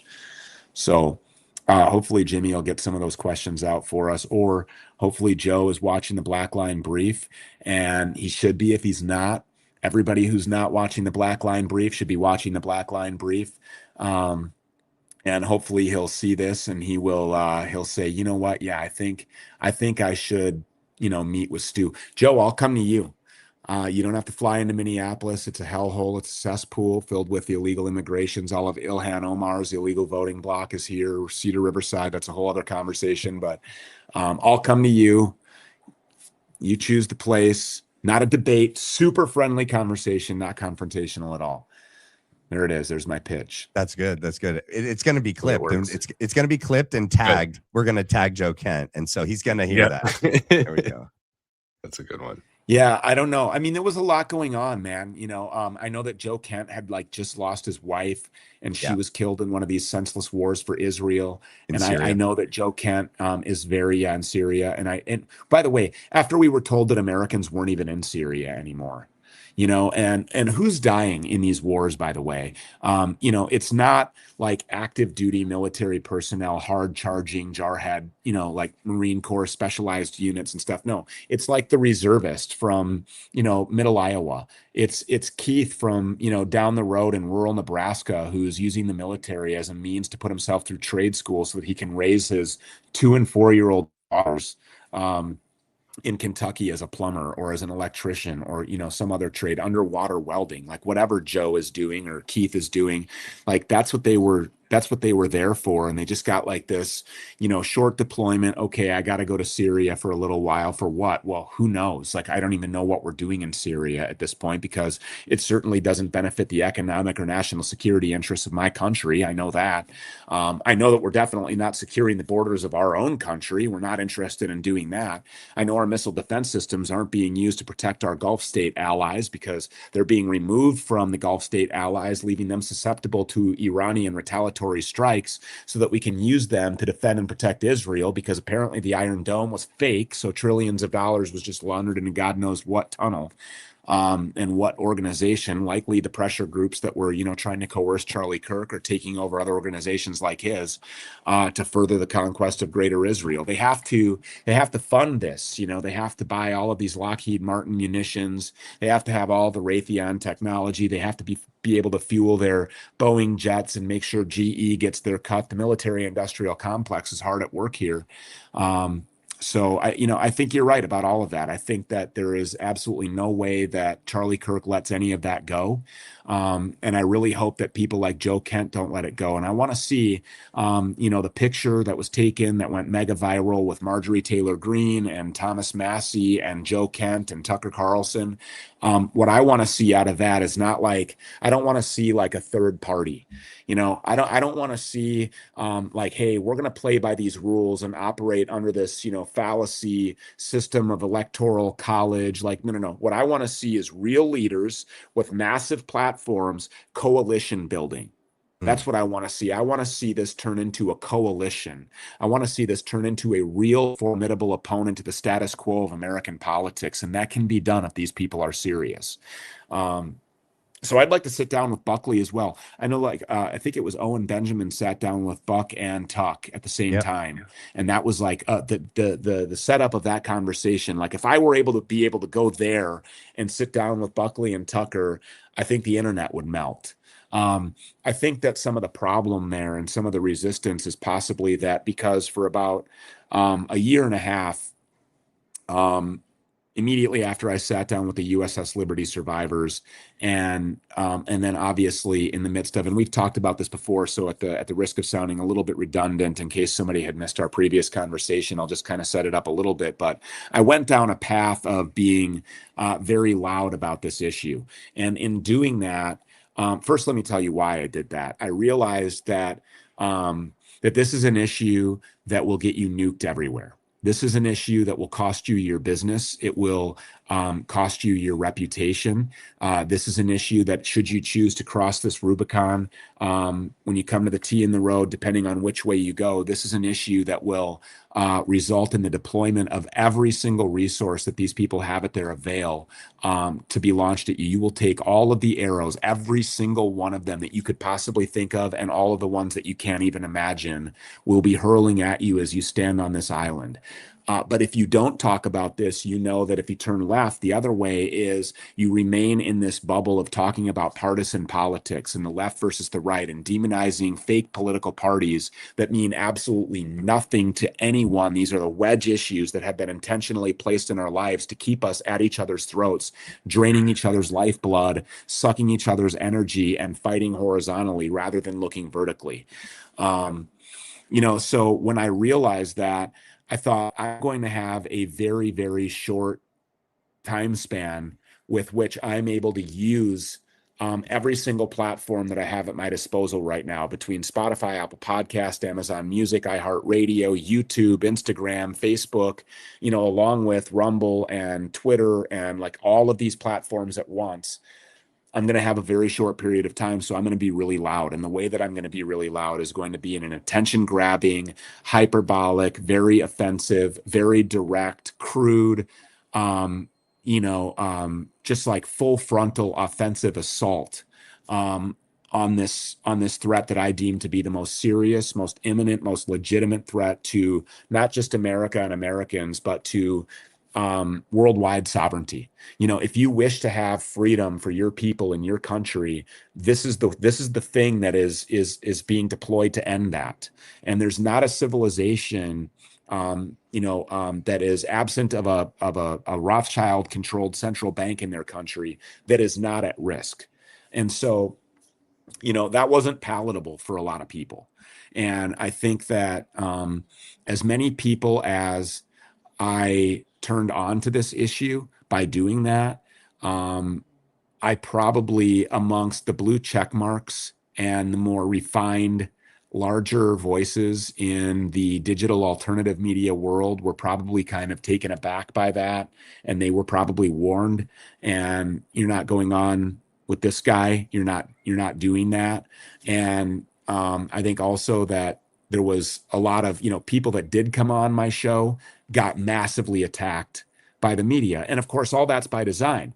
They want to choke out the flow of people wanting to come to me to discuss these things on a big platform, for fear that their reputation, that their finances, that their jobs, that their professions, their careers, their platforms, their influence, their money may be taken away from them just by their mere association with this, rabid, hate-filled, bigoted racist like me.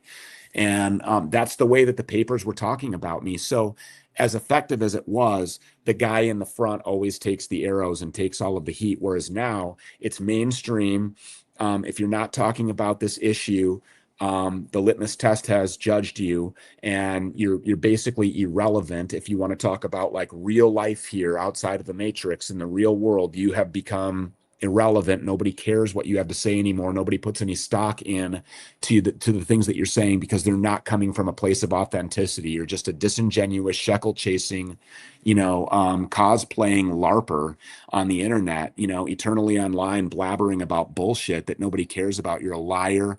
By definition, you're a grifter because nothing that you're saying is true. So if you're raising money doing that, you're duping innocent people who are well-intended and believe that they're getting good information for one reason or another. So I think that some of this may be, for the same reasons that people don't want to talk to Dan Bilzerian. Dan Bilzerian is very direct. He's got a great argument because all of the evidence supports his hypothesis, and the writing is on the wall. So if he goes on with somebody like Tucker Carlson after he announces that he's running for Congress, Tucker knows that this issue is going to come up, and he knows that if he agrees with Dan, he's screwed. Yeah. Tucker can't just agree with Dan and hold on to the current relationships, whatever they may be, seamlessly and without interruption if he agrees with the things that Dan is saying. And if he disagrees, and I'm not saying that Tucker's doing this. Okay, I'm just using this as an example because that's a household name. I don't know what the relationship between Tucker and Dan is, or if Dan's asked to be on. I think it would obviously be natural for somebody who's taking on Randy Fine, who's like on video participating in sedition while he was working in the state house in Florida, voting for other members in a bill that was pro-Israel and to the detriment of Americans, and the guy who authored a bill that was later signed on Israeli soil by Ron DeSantis with Benjamin Netanyahu looking over his shoulder in approval. And this was a law that Randy Fine authored that crushes and completely quashes really the right to free speech in Florida. You can't pass out flyers that are critical of Israel. It's a criminal offense now. Contesting that guy, especially a person with national name recognition, and somebody, by the way, who I believe there was no upside for Dan Bilzerian to even enter into this conversation at all. This is a guy worth hundreds of millions of dollars. He's got his company Ignite. He can go anywhere. He can do any woman that he wants to. He can live. He can fly around on his private jet. Like, he can free dive in the most beautiful places in the world. Like, what benefit is there to Dan Bilzerian in any way to enter into this conversation? There isn't. He's just a man of conviction who's saying the truth. And so when you agree with him, if you are somebody like Tucker, somebody like Candace, any of these other people who have, access to the rest of the mainstream, you're screwed if you agree with him. But if you don't agree with him, he's got an argument because he's telling the truth. So it's kind of a damned if you do, damned if you don't. And I think,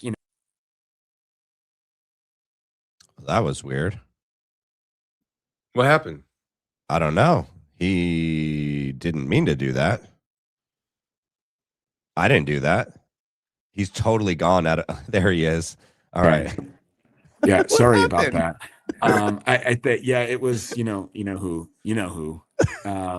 But anyway, so if and I'm not saying that the same is for me, and I'm not bitching or complaining on behalf of Dan either, but I just know that there is a Rubicon that some people just won't cross. And I'm not saying that's why Tucker won't talk to me, but Tucker did kick me out of an event in Salt Lake City, Utah that he was having there with Glenn Beck before I could even get in there. It was before I released my film Occupied, and it was during my really go hard stage.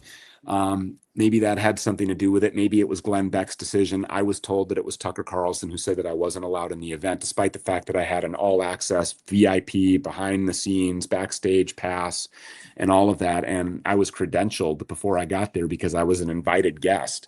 And then I was asked to leave. So I never got the chance to personally ask Tucker if he would sit down and talk to me for the film, which I think his perspective would have been great. And also name recognition would have added a lot of marquee value to the film, which I didn't even charge for. I gave it away free. It's my pin post on X right now. We asked people to support it for the first like 3 days. We kept it on my locals so that people would pay for it to support the work that we're doing because I had been canceled everywhere else. So what am I supposed to do? You know, but then you're a grifter for doing those things. It's like you can't win. But anyway, so those are my thoughts on that. I hope that it's a coalition. I want these people to take it all the way. But again, I'm just a guy who judges people based on, you know, the fruits of their labor. Like, what are you actually willing to do? How far are you willing to go? You've got the most massive platforms all now together. You've got a group of people who the populace could really rally behind. And, you know, the world's not going to be saved by just those people that were sitting in that room taking that picture. It's going to be saved by us. It's going to be incumbent upon us. But knowing that you have cover and knowing that the message is going to be delivered to the masses and having a conduit and a platform for that, turning it into the people's platform is the only way that we can do this. Because, you know, without unification at this point in time, there is absolutely no future for us. We need to repent. We need a spiritual revival. We need unity. And we need to be honest. People need to be honest with themselves and, you know, don't hold on to like a person at all.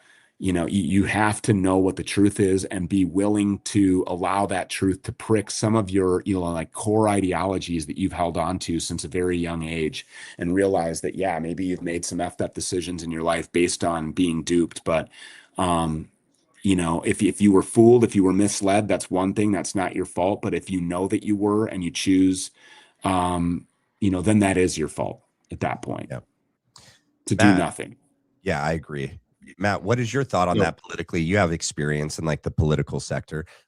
What is your thoughts on the group and, you know, everything that, you know, Stu was just saying?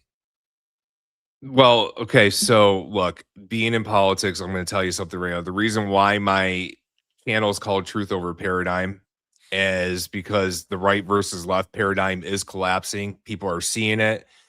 I learned the hard way. I supported Trump 3 times. Okay, I was duped, but I'm admitting that, you know, I woke up really after he actually got elected because I started seeing the stuff that he was doing. And I started digging more and more. And I'm going to tell you right now, it was the Charlie Kirk assassination that really did it for me.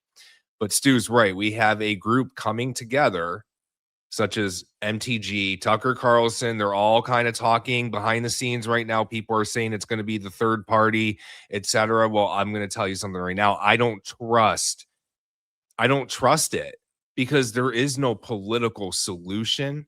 And I'm seeing that. And a lot of my viewers see it. And what I think needs to happen is yes, there needs to be a revival in this country. People do need to repent. And I think there is no other way but a revolution. And if there was an end to the revolution in the beginning of our founding, I don't think that revolution ever ended. I think we're being tested right now. And this is the greatest experiment. And we're living 1776 out right now, and our forefathers, founding fathers, saw this day coming for us, and they warned us this would happen and that we would be ultimately tested. Really, Eisenhower warned us about the military-industrial complex. Don't you wish we would have heeded those warnings? Yeah. Beware of the military-industrial complex. Yeah, that's a famous speech. Matt, how much time do you got left? I got about I'm about minutes. out of time, fellas. All right, you're both good. Okay, I can finish up without you guys. All right, sounds good. Are you gonna before I go, do you want to read any of these chats? I don't know if any of them were directed at they're directed at all of us. I would love for you to go through with you. I don't want to dip out if people are paying to ask a question or say something. I don't want to dip out before. Cool. That was the only thing I wanted to do with you guys before you go. Thank you so much. It says unmute Stu. He wasn't muted. Oh, now he's doing it. Okay. BB's quick denial about Charlie Kirk came across more as a threat than a plea of innocence. The message was clear. Whoever turns against Israel eventually will get the same outcome. Yeah, I agree with that. Yes, absolutely. And, Yeah. you know, I mean, the golden pager, and these things cannot be overlooked as if they were just like some sort of a slip up in messaging, or it was meant to be a kind gesture. He No delivered way. him a golden pager. Like, come on. The same pagers that killed people. Yes. It was a threat 100%. Here, you could be next if you don't stay in line. You know, and it's gold. It's funny. Hi, BLB crew. Tucci and Stu. Couldn't think of a better live to watch before I go offline. I'll observe the St. Michael's Lent, August 15th to the September 29th. I'll fast from social media and sugar. I'll miss you, but I'll see you on the other side. Thank you always. Will the Pope weigh in on this? It seems global.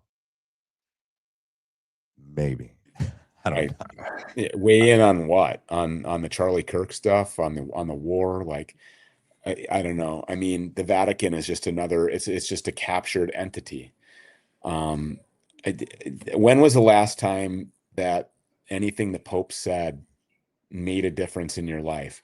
Probably, I don't know, as recently as a GOP inquiry led by, Jim Jordan made a difference in my life, other than spending millions and millions of dollars to give us a fake dog and pony show out of Washington, D.C. while the changing of the guard takes place, a little window dressing change over here. Fauci pleads the fifth. He's out of here. Now we're on to the next thing. It's all fake and gay. Yeah. Here we go. Stu pouring out the truth at 100 miles per hour. YouTube is straight up stupid for not allowing him on the platform. You go, Stu. Are you like permanently? Well, they allow me to be here to do interviews. They would allow you, like if you took my kick stream and downloaded it verbatim and then just uploaded it to your YouTube channel and you're a monetized creator, you could actually monetize my name, my face, my show, my words, my likeness. I'm just not allowed to. It's part of their strategy to try to choke me out. They don't want me to be able to earn. I can't be in here getting super chats, I can't get paid for views by other advertisers and deals that YouTube does, but YouTube can profit off of me by allowing me to be on. Yep. YouTube can actually sell ads for me, and they do. If you guys go check this out, Amazon Music has purchased ads from YouTube. And what are the ads for? The Stu Peters Show. And where does that point you? It points you to old 2021 Stu Peters on COVID, old episodes that are left on an Amazon Music account that I can no longer add to. I can't, it's just a dead end to old stuff on an account that I've been banned from and never reinstated and have no access to. But Amazon realizes that my name pulls people. And so they buy ads using my name and face and the title of my show from YouTube. So YouTube's profiting, Amazon's profiting because they're directing people onto their platform. And that account just keeps gaining more and more followers, and they're onboarding people to Amazon Music. But I'm not allowed to monetize my own self or earn a living on this platform. Is that permanently? Like permanently? I have no idea. They didn't give me an explanation. They restored my account after COVID because, everything that I was saying was true. True. Everybody kind of realized that the gig was up on that biological warfare attack. So they let me back on, after everybody had already been maimed by their cocktail. And then just one day they sent me an email saying that they had noted objectionable content. And they didn't say they were banning me, but they did. And they didn't say if they were suspending me or for how long. They just I can't log into my account. Every time I try to, it gives me this 404 error page not found. And when I go start a new one, then it sucks because I had amassed a nice following. Yeah. And then if I go start a new one, they allow me to exist. I can be there until I go through the monetization stuff. And then once I become monetized, they just kick me off, and they call it ban evasion.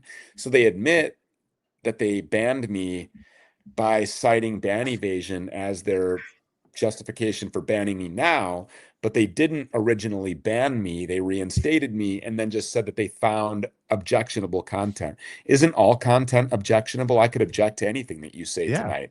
Yeah. I mean, like virtually everything is Yeah. objectable. Somebody objects to everything that I've said Somebody tonight. hates all this.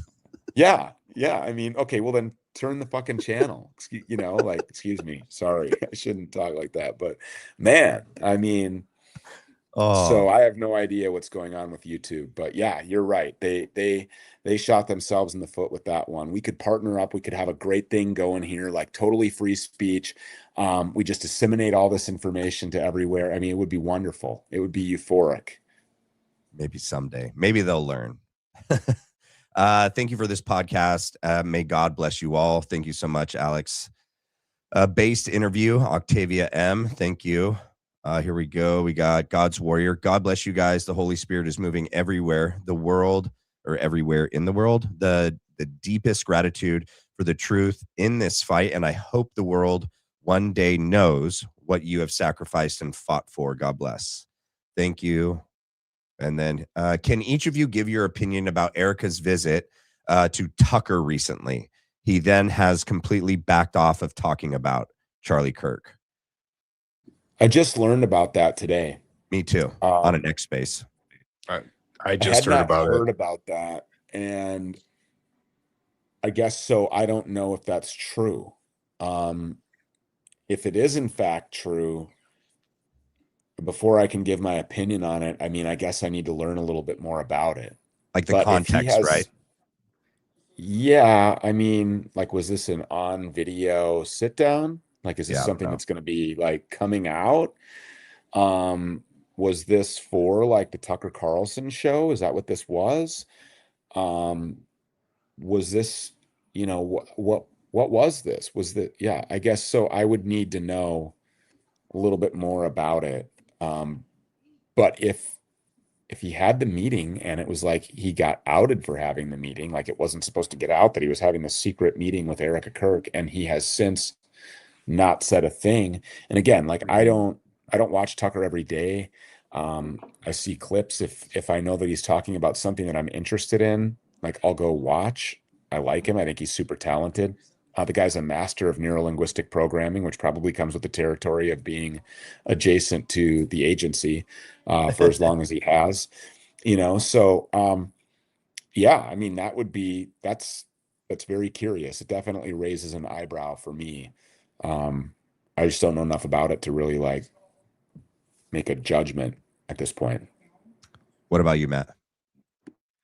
Same. I mean, I just learned about it just now. You just brought it to my attention. I'm going to need to know a little bit more, what the meeting entailed, what context was it in, before making, an assessment on that. I mean, we all know he wasn't allowed at Turning Point, last AmFest, but he ended up going anyways because they thought that it would be really bad PR if they really did kick Tucker Carlson out. So it would have been, all the normies would have gone nuts. That would have attracted way too much attention. Yep. yeah. So they had And the bet chat on. is saying, that it was a private meeting. So yeah, That's what I don't know. thought. I'm gonna go, like I'm obviously gonna look into that. And Yeah. then I will definitely publicly have something to say about it. For When whoever was cares this to hear it. supposedly taking place? Like, when did they meet? What I heard was a couple weeks ago. So I've Okay. only like literally heard like 2 lines about this. And that's that it was said that a couple weeks ago, Tucker had a meeting with Erica Kirk. And what's that all about? Well, yeah, I mean, I'd like to know the same thing. So I guess that's my point of view at this point. I'm sorry, like I wish I had something to say, but I'm not going to just start spouting off until I have a little bit more context. Yep. Yeah. I do like Tucker as well. I think he's a very intelligent individual, and I do watch a lot of his content and a lot of his interviews, and I haven't really written him off completely yet.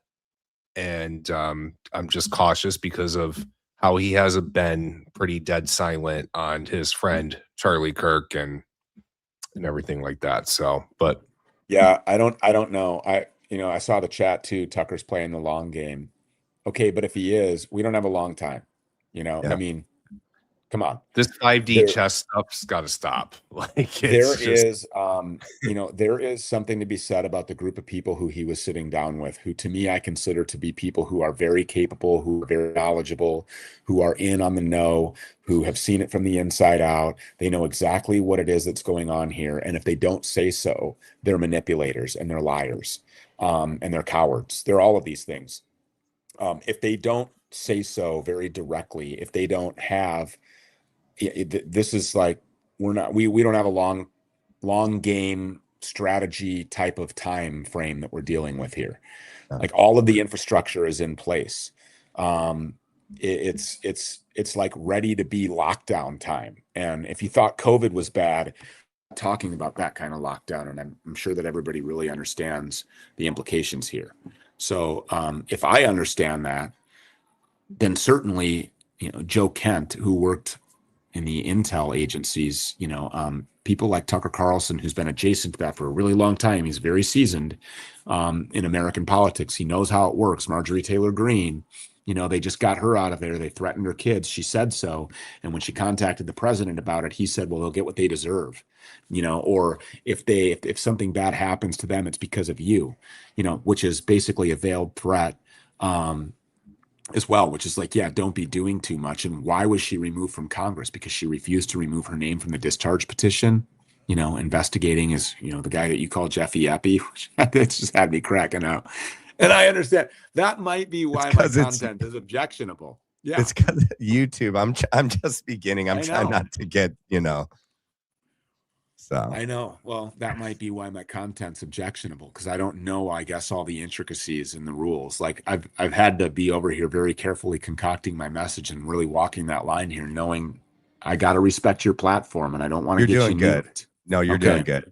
Rumble and Kick is like a whole nother world, man. So it's the wild west, Yeah. But the one thing I will say about Rumble, and I talked about this a little bit today with Jimmy Dore. I don't know if a lot of people know this, but Rumble is actually owned and operated by a guy called Chris Pavlowski is their CEO, who swears up and down that Talmudic Judaism is not his thing. I don't know, Pavlowski. I don't know that I believe that. I will say, though, that according to openly sourced SEC filings for Rumble, anybody can go verify this. You will see that with $100 million of stock, here comes Dan Bongino. That's a guy who's not very fond of me. He's blocked me on X. I've gone at him really hard. I'm banned from his chats. He's very aware of who I am and the things that I have to say. Another investor in Rumble is Howard Lutnick, the guy who belly chuckles behind Trump every time Jeffy Eppy is a topic of conversation. He took his kids there to the island, and his firm, Cantor Fitzgerald, which was in the World Trade Centers, but he was just, lucky, like lucky Larry Silverstein was lucky, I guess, that day he had an appointment that he had to take care of.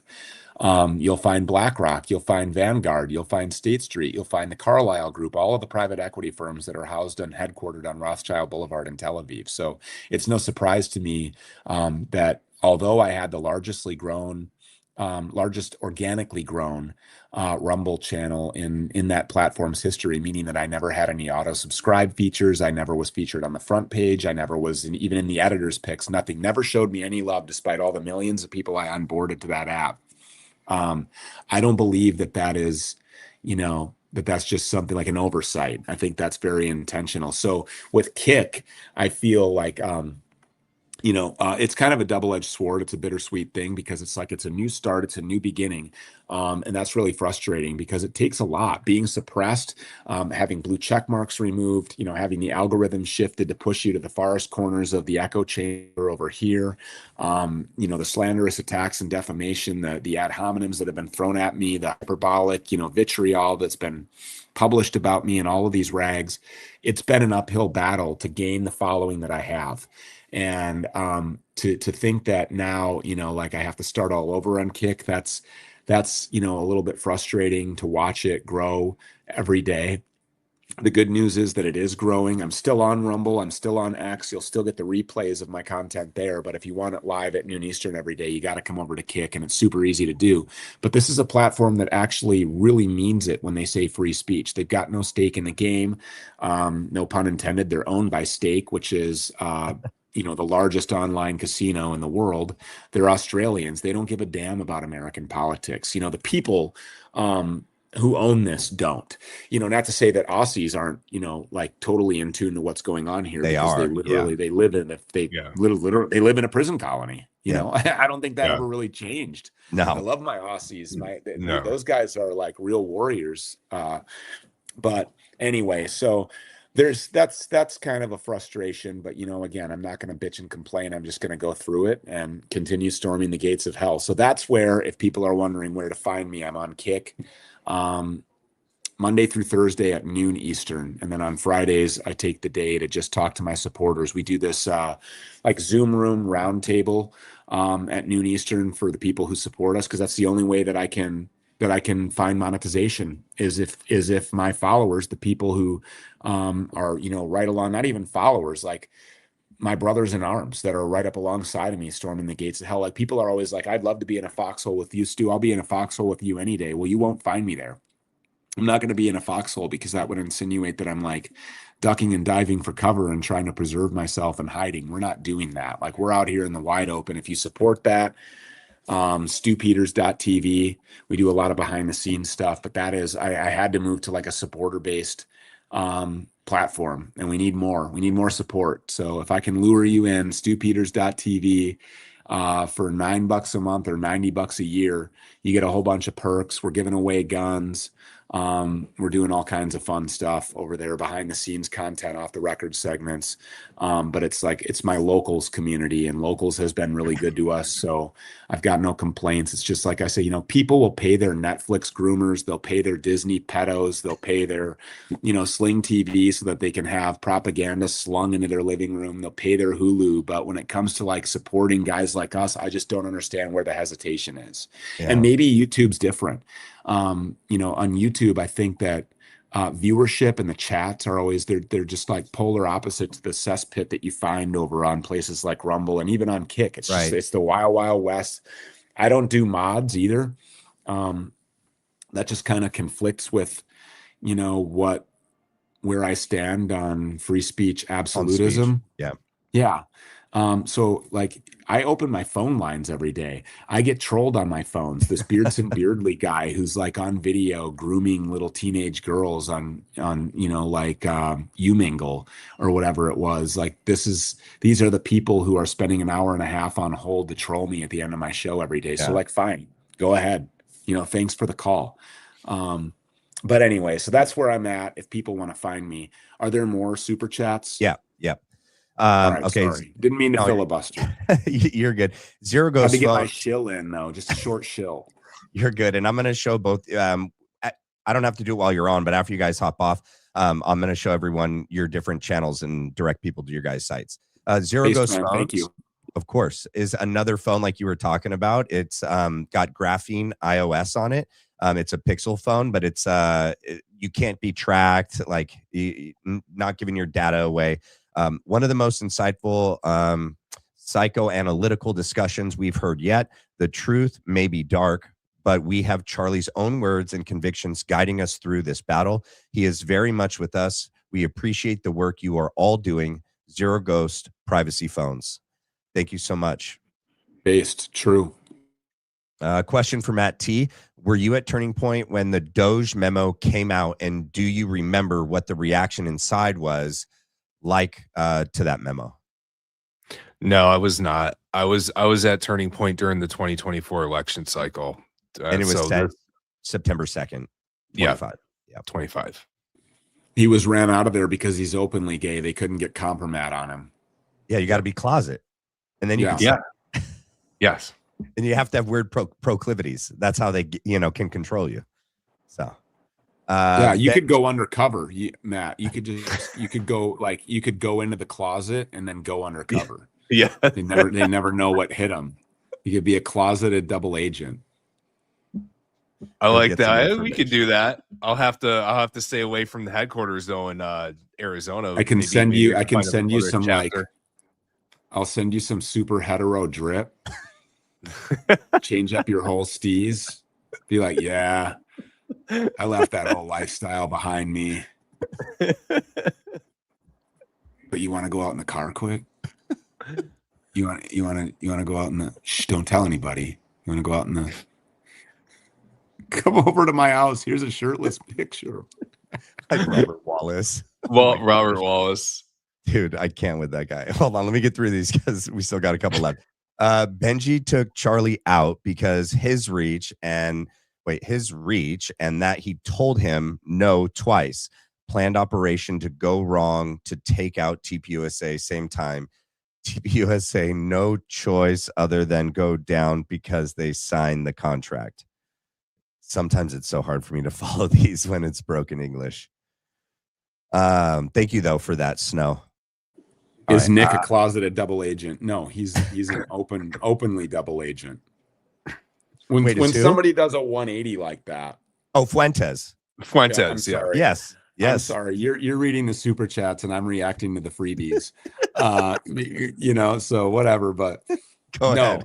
Yeah, that's a right in the wide open agent, not even a double agent. Like, yeah, everything that I said, the entire way that I gained my following, the whole way that I made my platform, talking about these issues, I now believe something totally different. But you're in a cult, so you have to believe that now and do the mental gymnastics to try to justify to yourself how you've wasted the last decade of your life following all of the things that I told you were true, which I'm now telling you, just kidding, that was a head fake. I didn't mean any of it. Wasn't he at J6? Yeah. Yeah. That's a hard one to ignore. And I did. I'm guilty of looking the other way on that.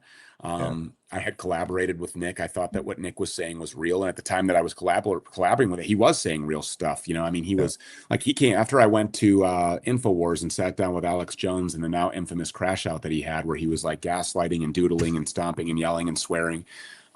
Nick came on with me to react to that interview. And I was like, do you think Alex took a deal? And he completely dressed Alex down on my show. And now he's his favorite, most frequented guest. And they're the Zionist buddies, Israel definitely didn't do anything. And Tyler Robinson is definitely guilty.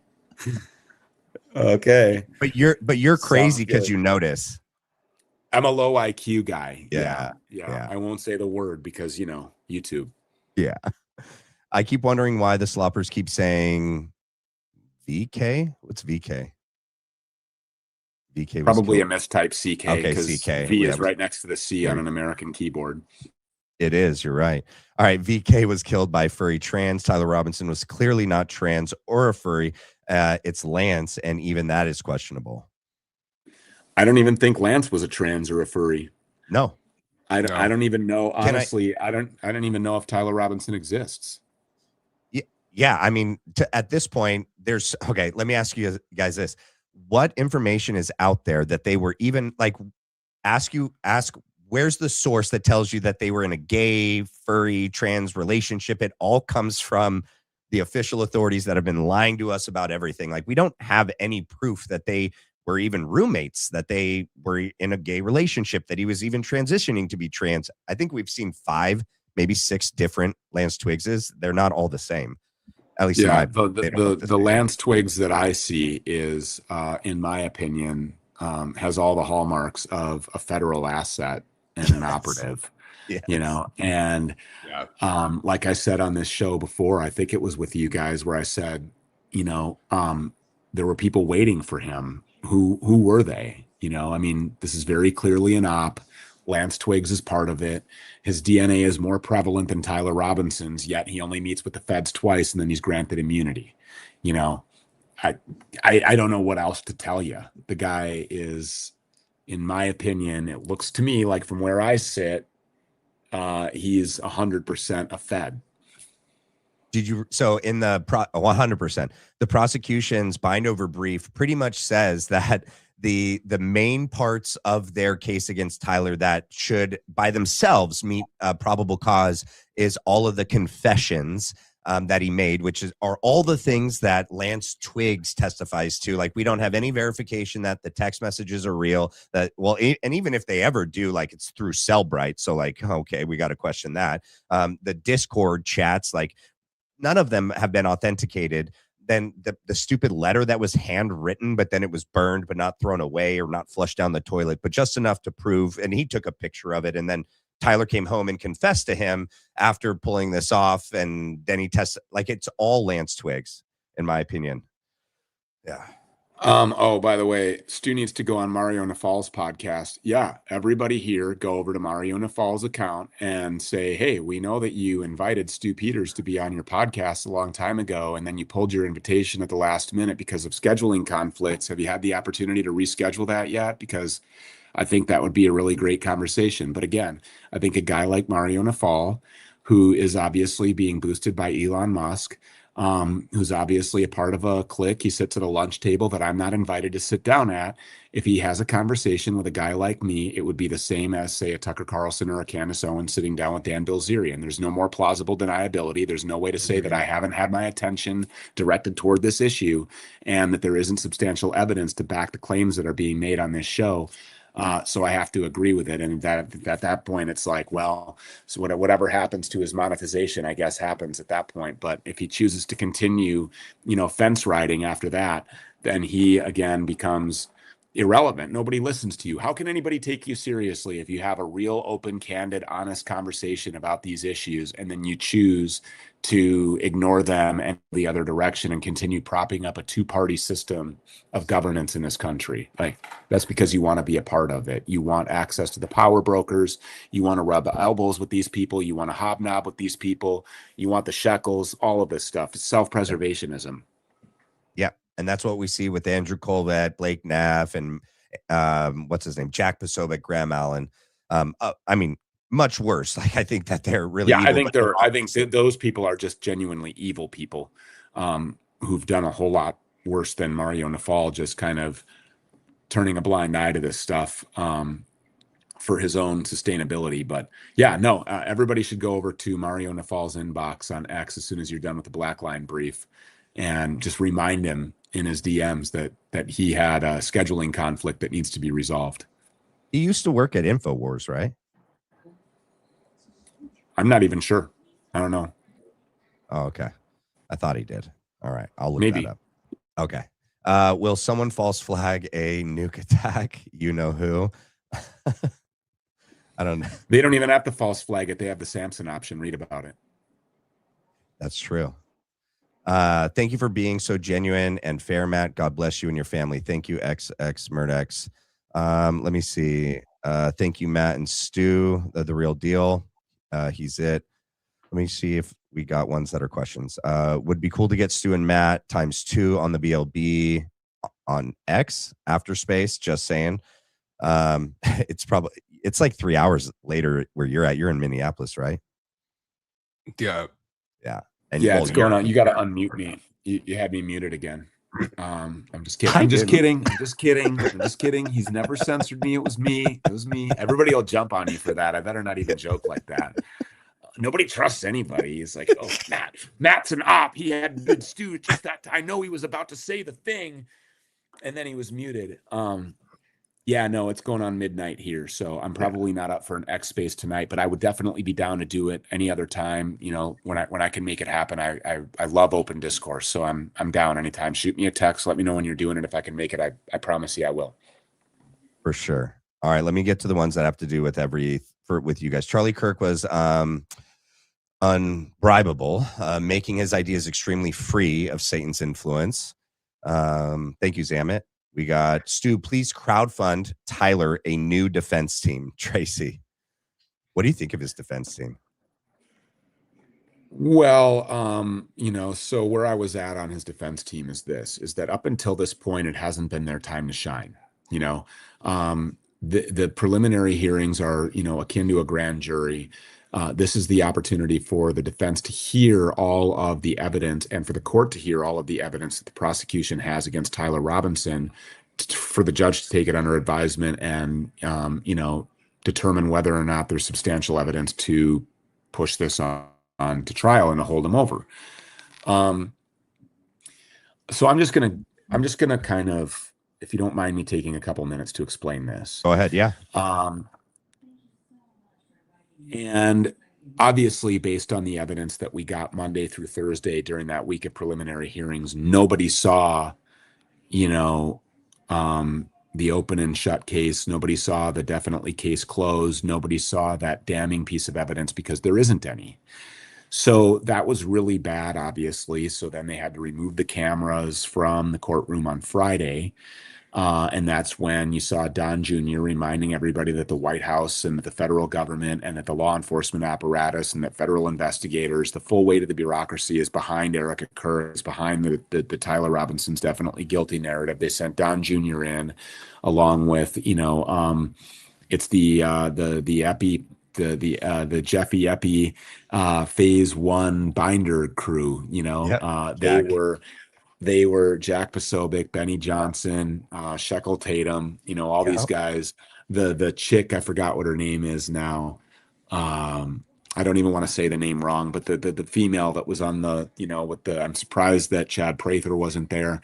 But you get all these guys, Glenn Beck, they're all pushing. They come out and they say that they saw the thing. Well, that's because nobody saw the thing, and they had a narrative control problem.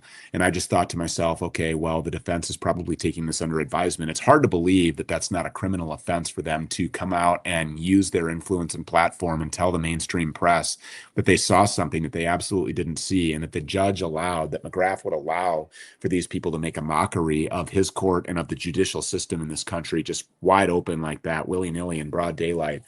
That is, just more evidence stacking into the already seemingly endless 6 million other reasons to justify or to be able to logically determine that the judicial system is completely occupied.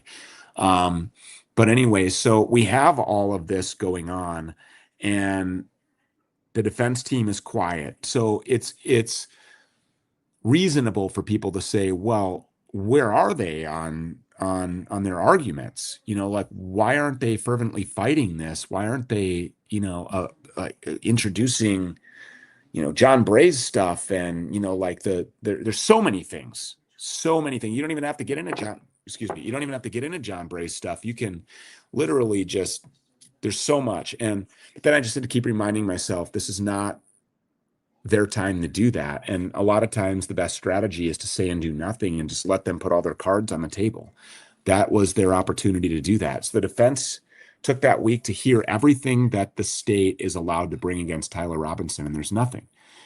Well, when that brief came out, the whole internet jumped on, well, they just admitted that Tyler Robinson did it. No, they didn't. That is a complete misrepresentation of what that brief was. But after having Octavia Levon on today and hearing her, what I consider to be a trusted, sensible analysis of this brief, she was showing some discontent with an opportunity that the defense had to bring in some arguments during that brief that were very simple, very obvious, and were not made.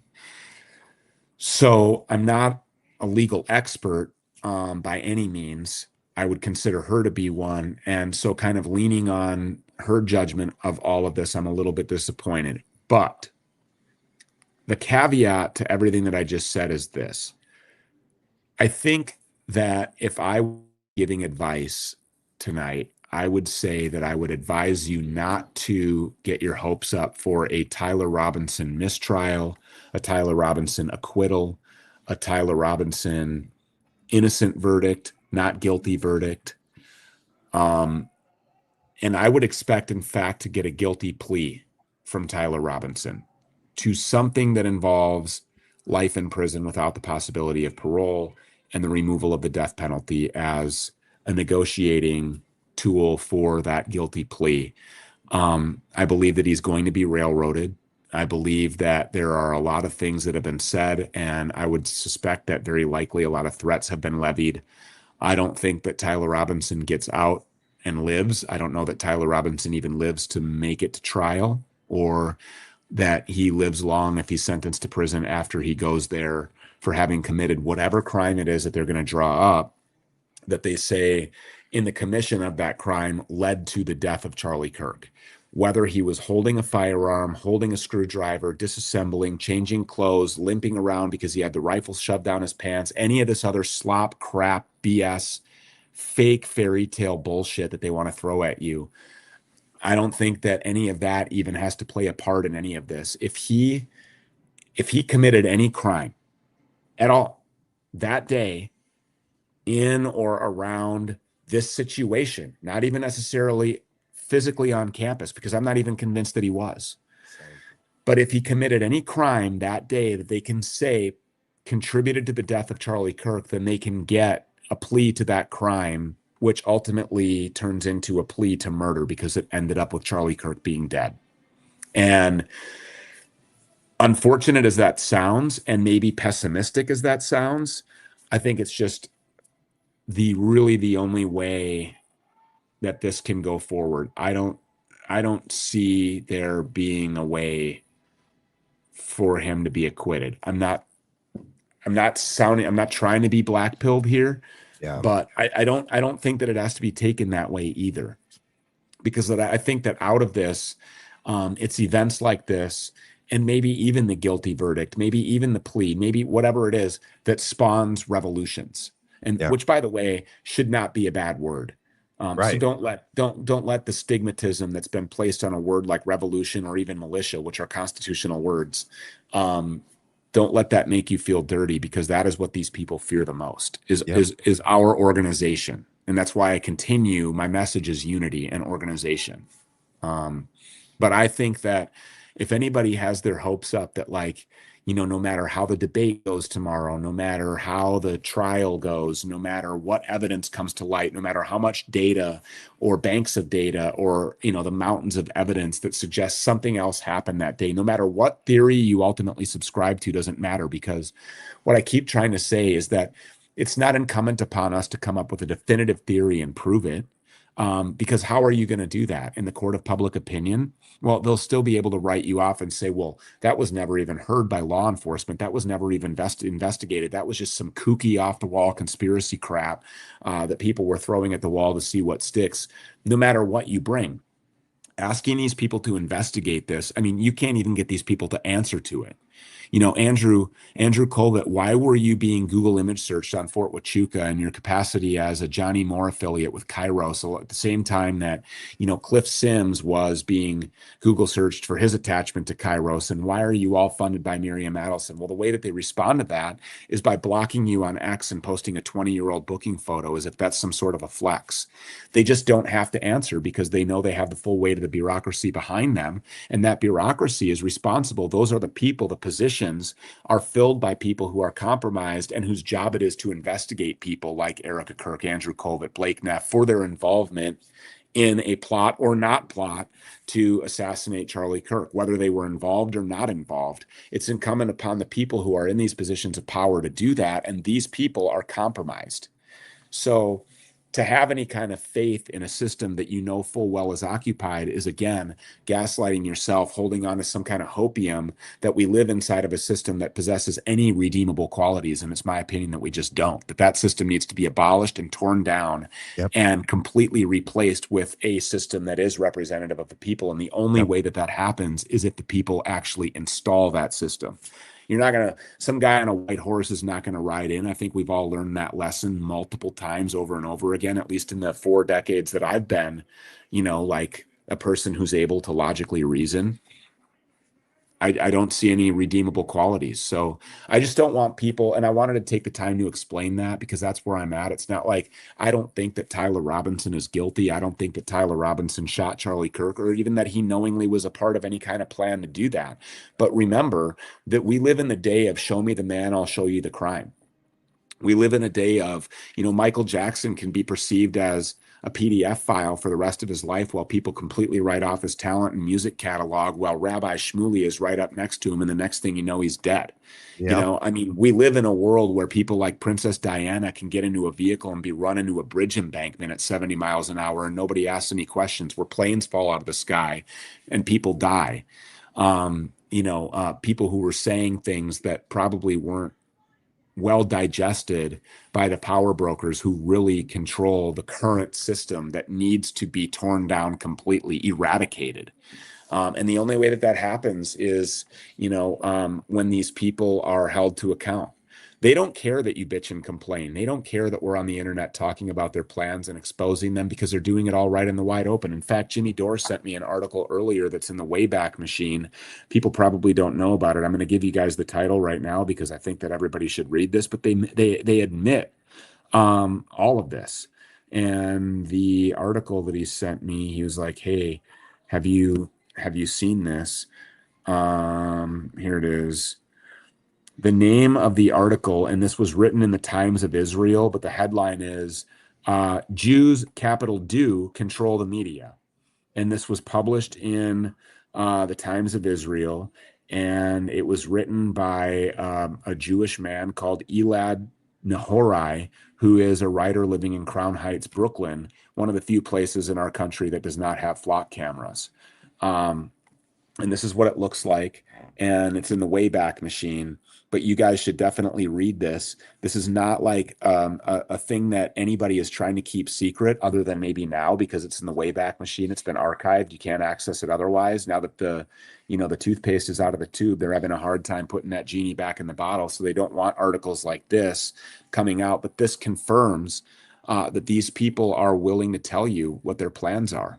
And that they're not ashamed of it, and that they actually feel that they were chosen thousands of years ago to do all of this.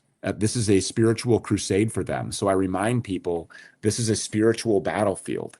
And so putting faith in a system that has irredeemable qualities through and through is like you're not being, absolutely honest with yourself. And I think that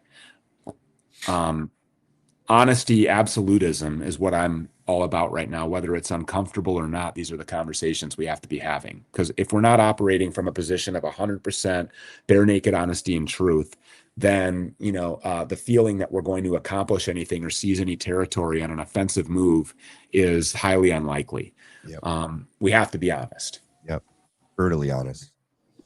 I just want to say thank you guys so much for coming on today.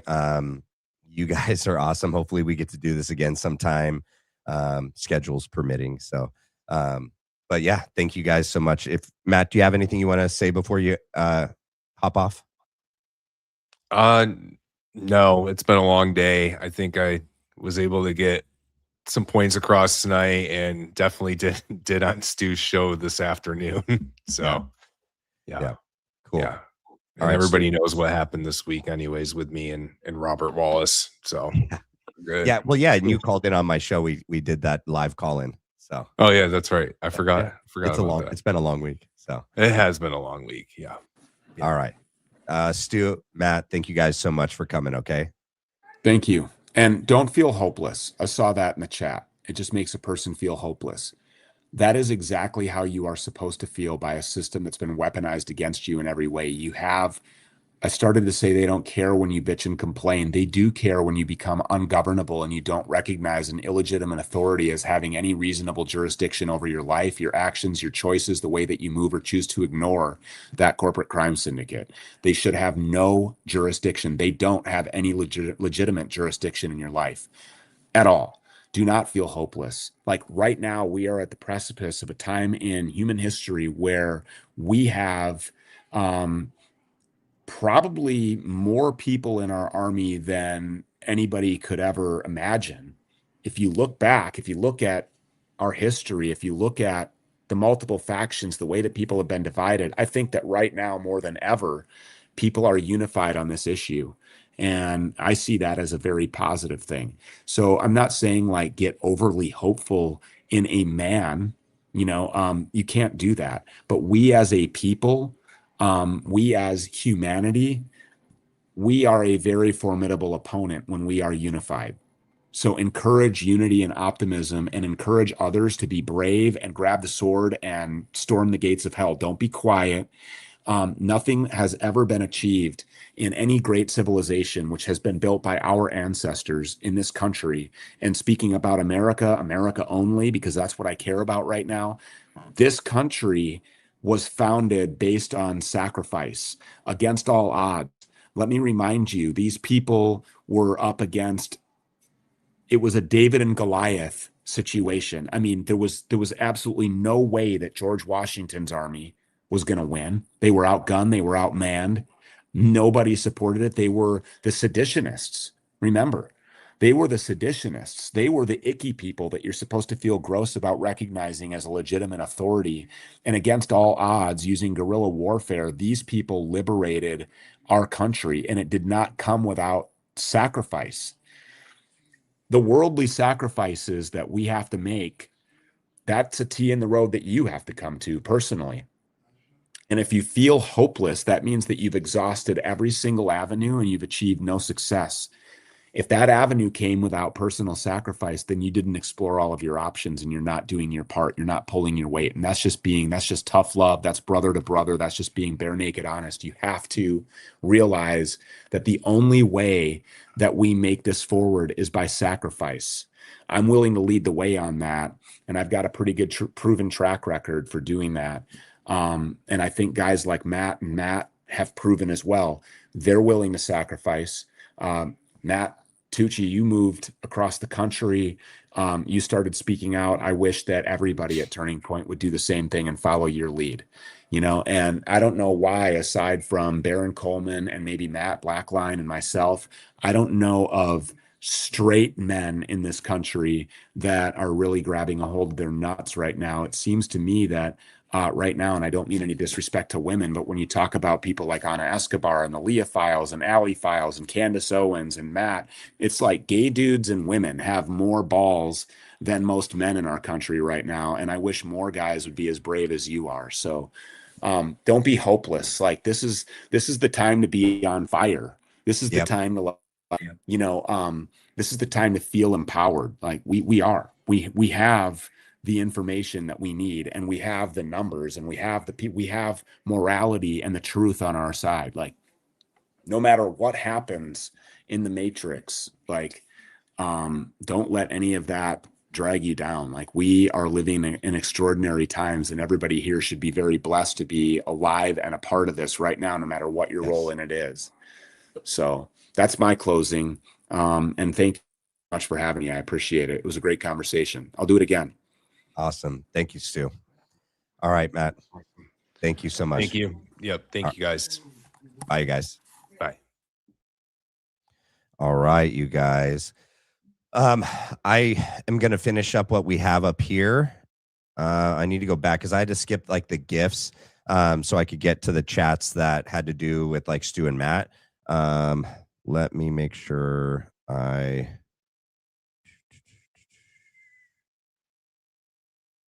There we go. All right. Thank you so much for the gift, Lady Divine. And again, thank you for that. Common Sense Collective, thank you for the gift. Just Keeping the Faith, thank you for the party hat. And let's see. Our Love, thank you for the gift. What kind of car is that? Oh, it's a Corvette. I like the car. I like fast cars. I used to have a fast car when I was single and I was in the Marine Corps. And then I grew up and I got a family and I traded it in for an Outback. Our Love Seeks Truth, thank you so much for the gift. Let me make sure I don't miss any. Oh, no, there were some new ones down here. Please do an after party instead. You are above live streaming another creator's content.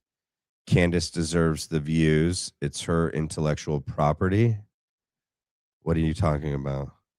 Please do an after party instead. You are above live streaming another. Oh, you're talking about the live that I'm going to do tomorrow of Candace's show. Candace deserves the views. She's going to get the views anyway. What are you talking about? It's her intellectual property. Thank you for the advice. Duly noted. Appreciate it. Stu. Oh, some of these they were down. I'll tell Stu. Whimsisms. I'm going to tell Stu you were his third follower on Kick. Whimsisms.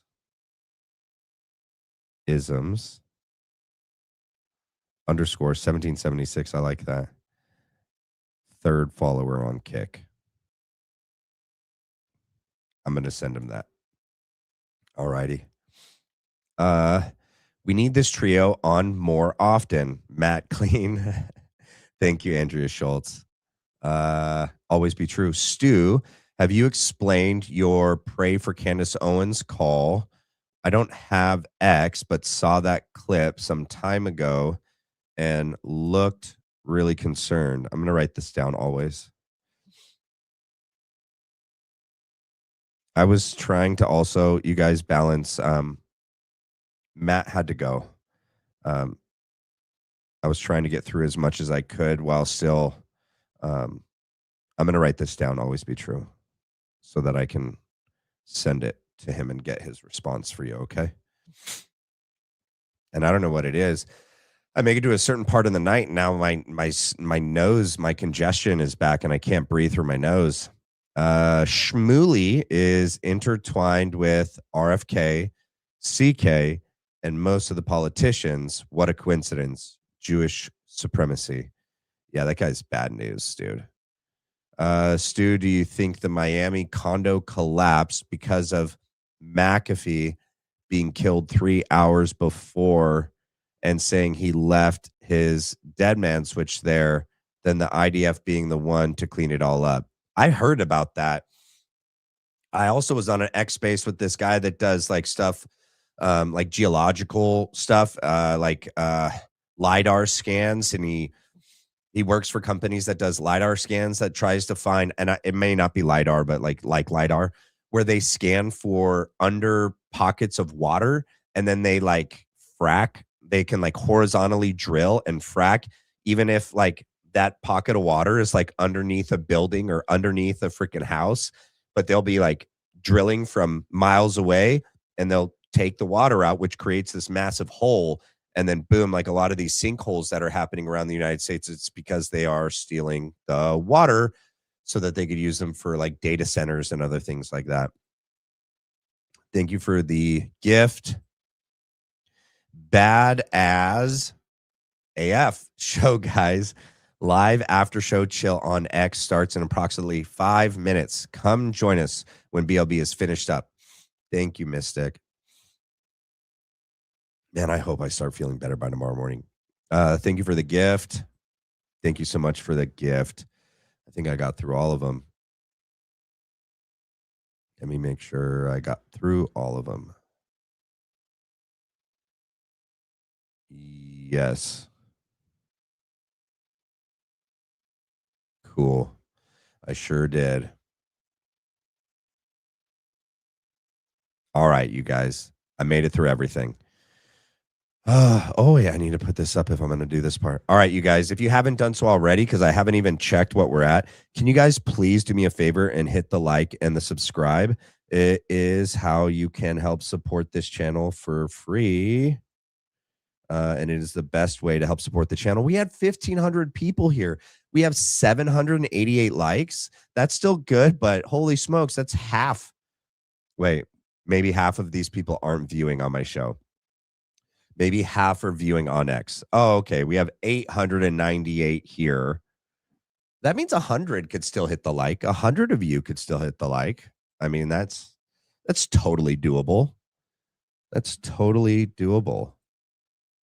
All right. Well, if you do, I appreciate it. And also, if you write a comment or put an emoji in underneath the video after it posts, and you can hype the video for free, those are free ways to help support the channel. I really appreciate it. You know, all of what I do here is based on what I can, what you guys donate, and, what little YouTube gives to us in the end. So every little bit helps. So I appreciate it. I know some people hate it when I ask to hit the like and hit the subscribe. It's just one of the things you got to do, trying to keep this up and running. So it is what it is. All right. Oh, we got one more that came in. Great show tonight. Thank you, John. Wait, John. Is that John? Like Southern John? Is that Southern John? If you can write a comment in just the, oh, thank you, Theo. You just subscribed. I appreciate it. Yeah, it's crazy when I'll look at the analytics for the last 28 days. It'll tell you like how many people watch your show. And out of how many people watch your show, how many people are subscribed and how many people like it. And I'm shocked at how few people subscribe but watch all the time. I don't know. I don't understand that. A lot of people watch, but they don't subscribe. And all right. I guess they like it, or they're just watching for some, I don't know. Is NZ? Wait, it's got a dollar sign though. Is that New Zealand or is that money? Usually if it's foreign money, it has a different symbol. Thank you, my Wade. We got another one here. Whimsisms. That was incredibly sweet of you. That's why I'm a diehard supporter of yours. You are such a breath of fresh air, and I love that you're God-centric. Thank you, Whimsisms. I appreciate it. Well, I value your guys' time and money. So I appreciate you guys too. So much. Man, I've been eating these Zycam like it's freaking Tic Tacs, and it's not doing anything. But I'm also doing all those other things that you guys have told me to do. And I pounded this whole thing, and I definitely feel better. I'm not coughing every 10 seconds like I was the other night. But nonetheless, it's like, you know how like your cold can evolve, right? And it's like, oh, that symptom goes away, but now the other symptoms are worse. So like my throat feels a lot better, but now like my congestion and my headache is like way bigger, way worse. So I'm going to go and try to get some sleep. Try a humidifier while you sleep. I will. Local honey. Allergies? I don't think it's allergies. I mean, I usually don't have allergies, but I think it's connected to this whole like ear, nose, and throat colds, that I've got dealing with. But if you take more than 75 milligrams of zinc a day, you get worse. Wait, is this zinc? Is Zycam zinc? Oil and oregano. Don't buy honey out of the store. Find your local area. I will.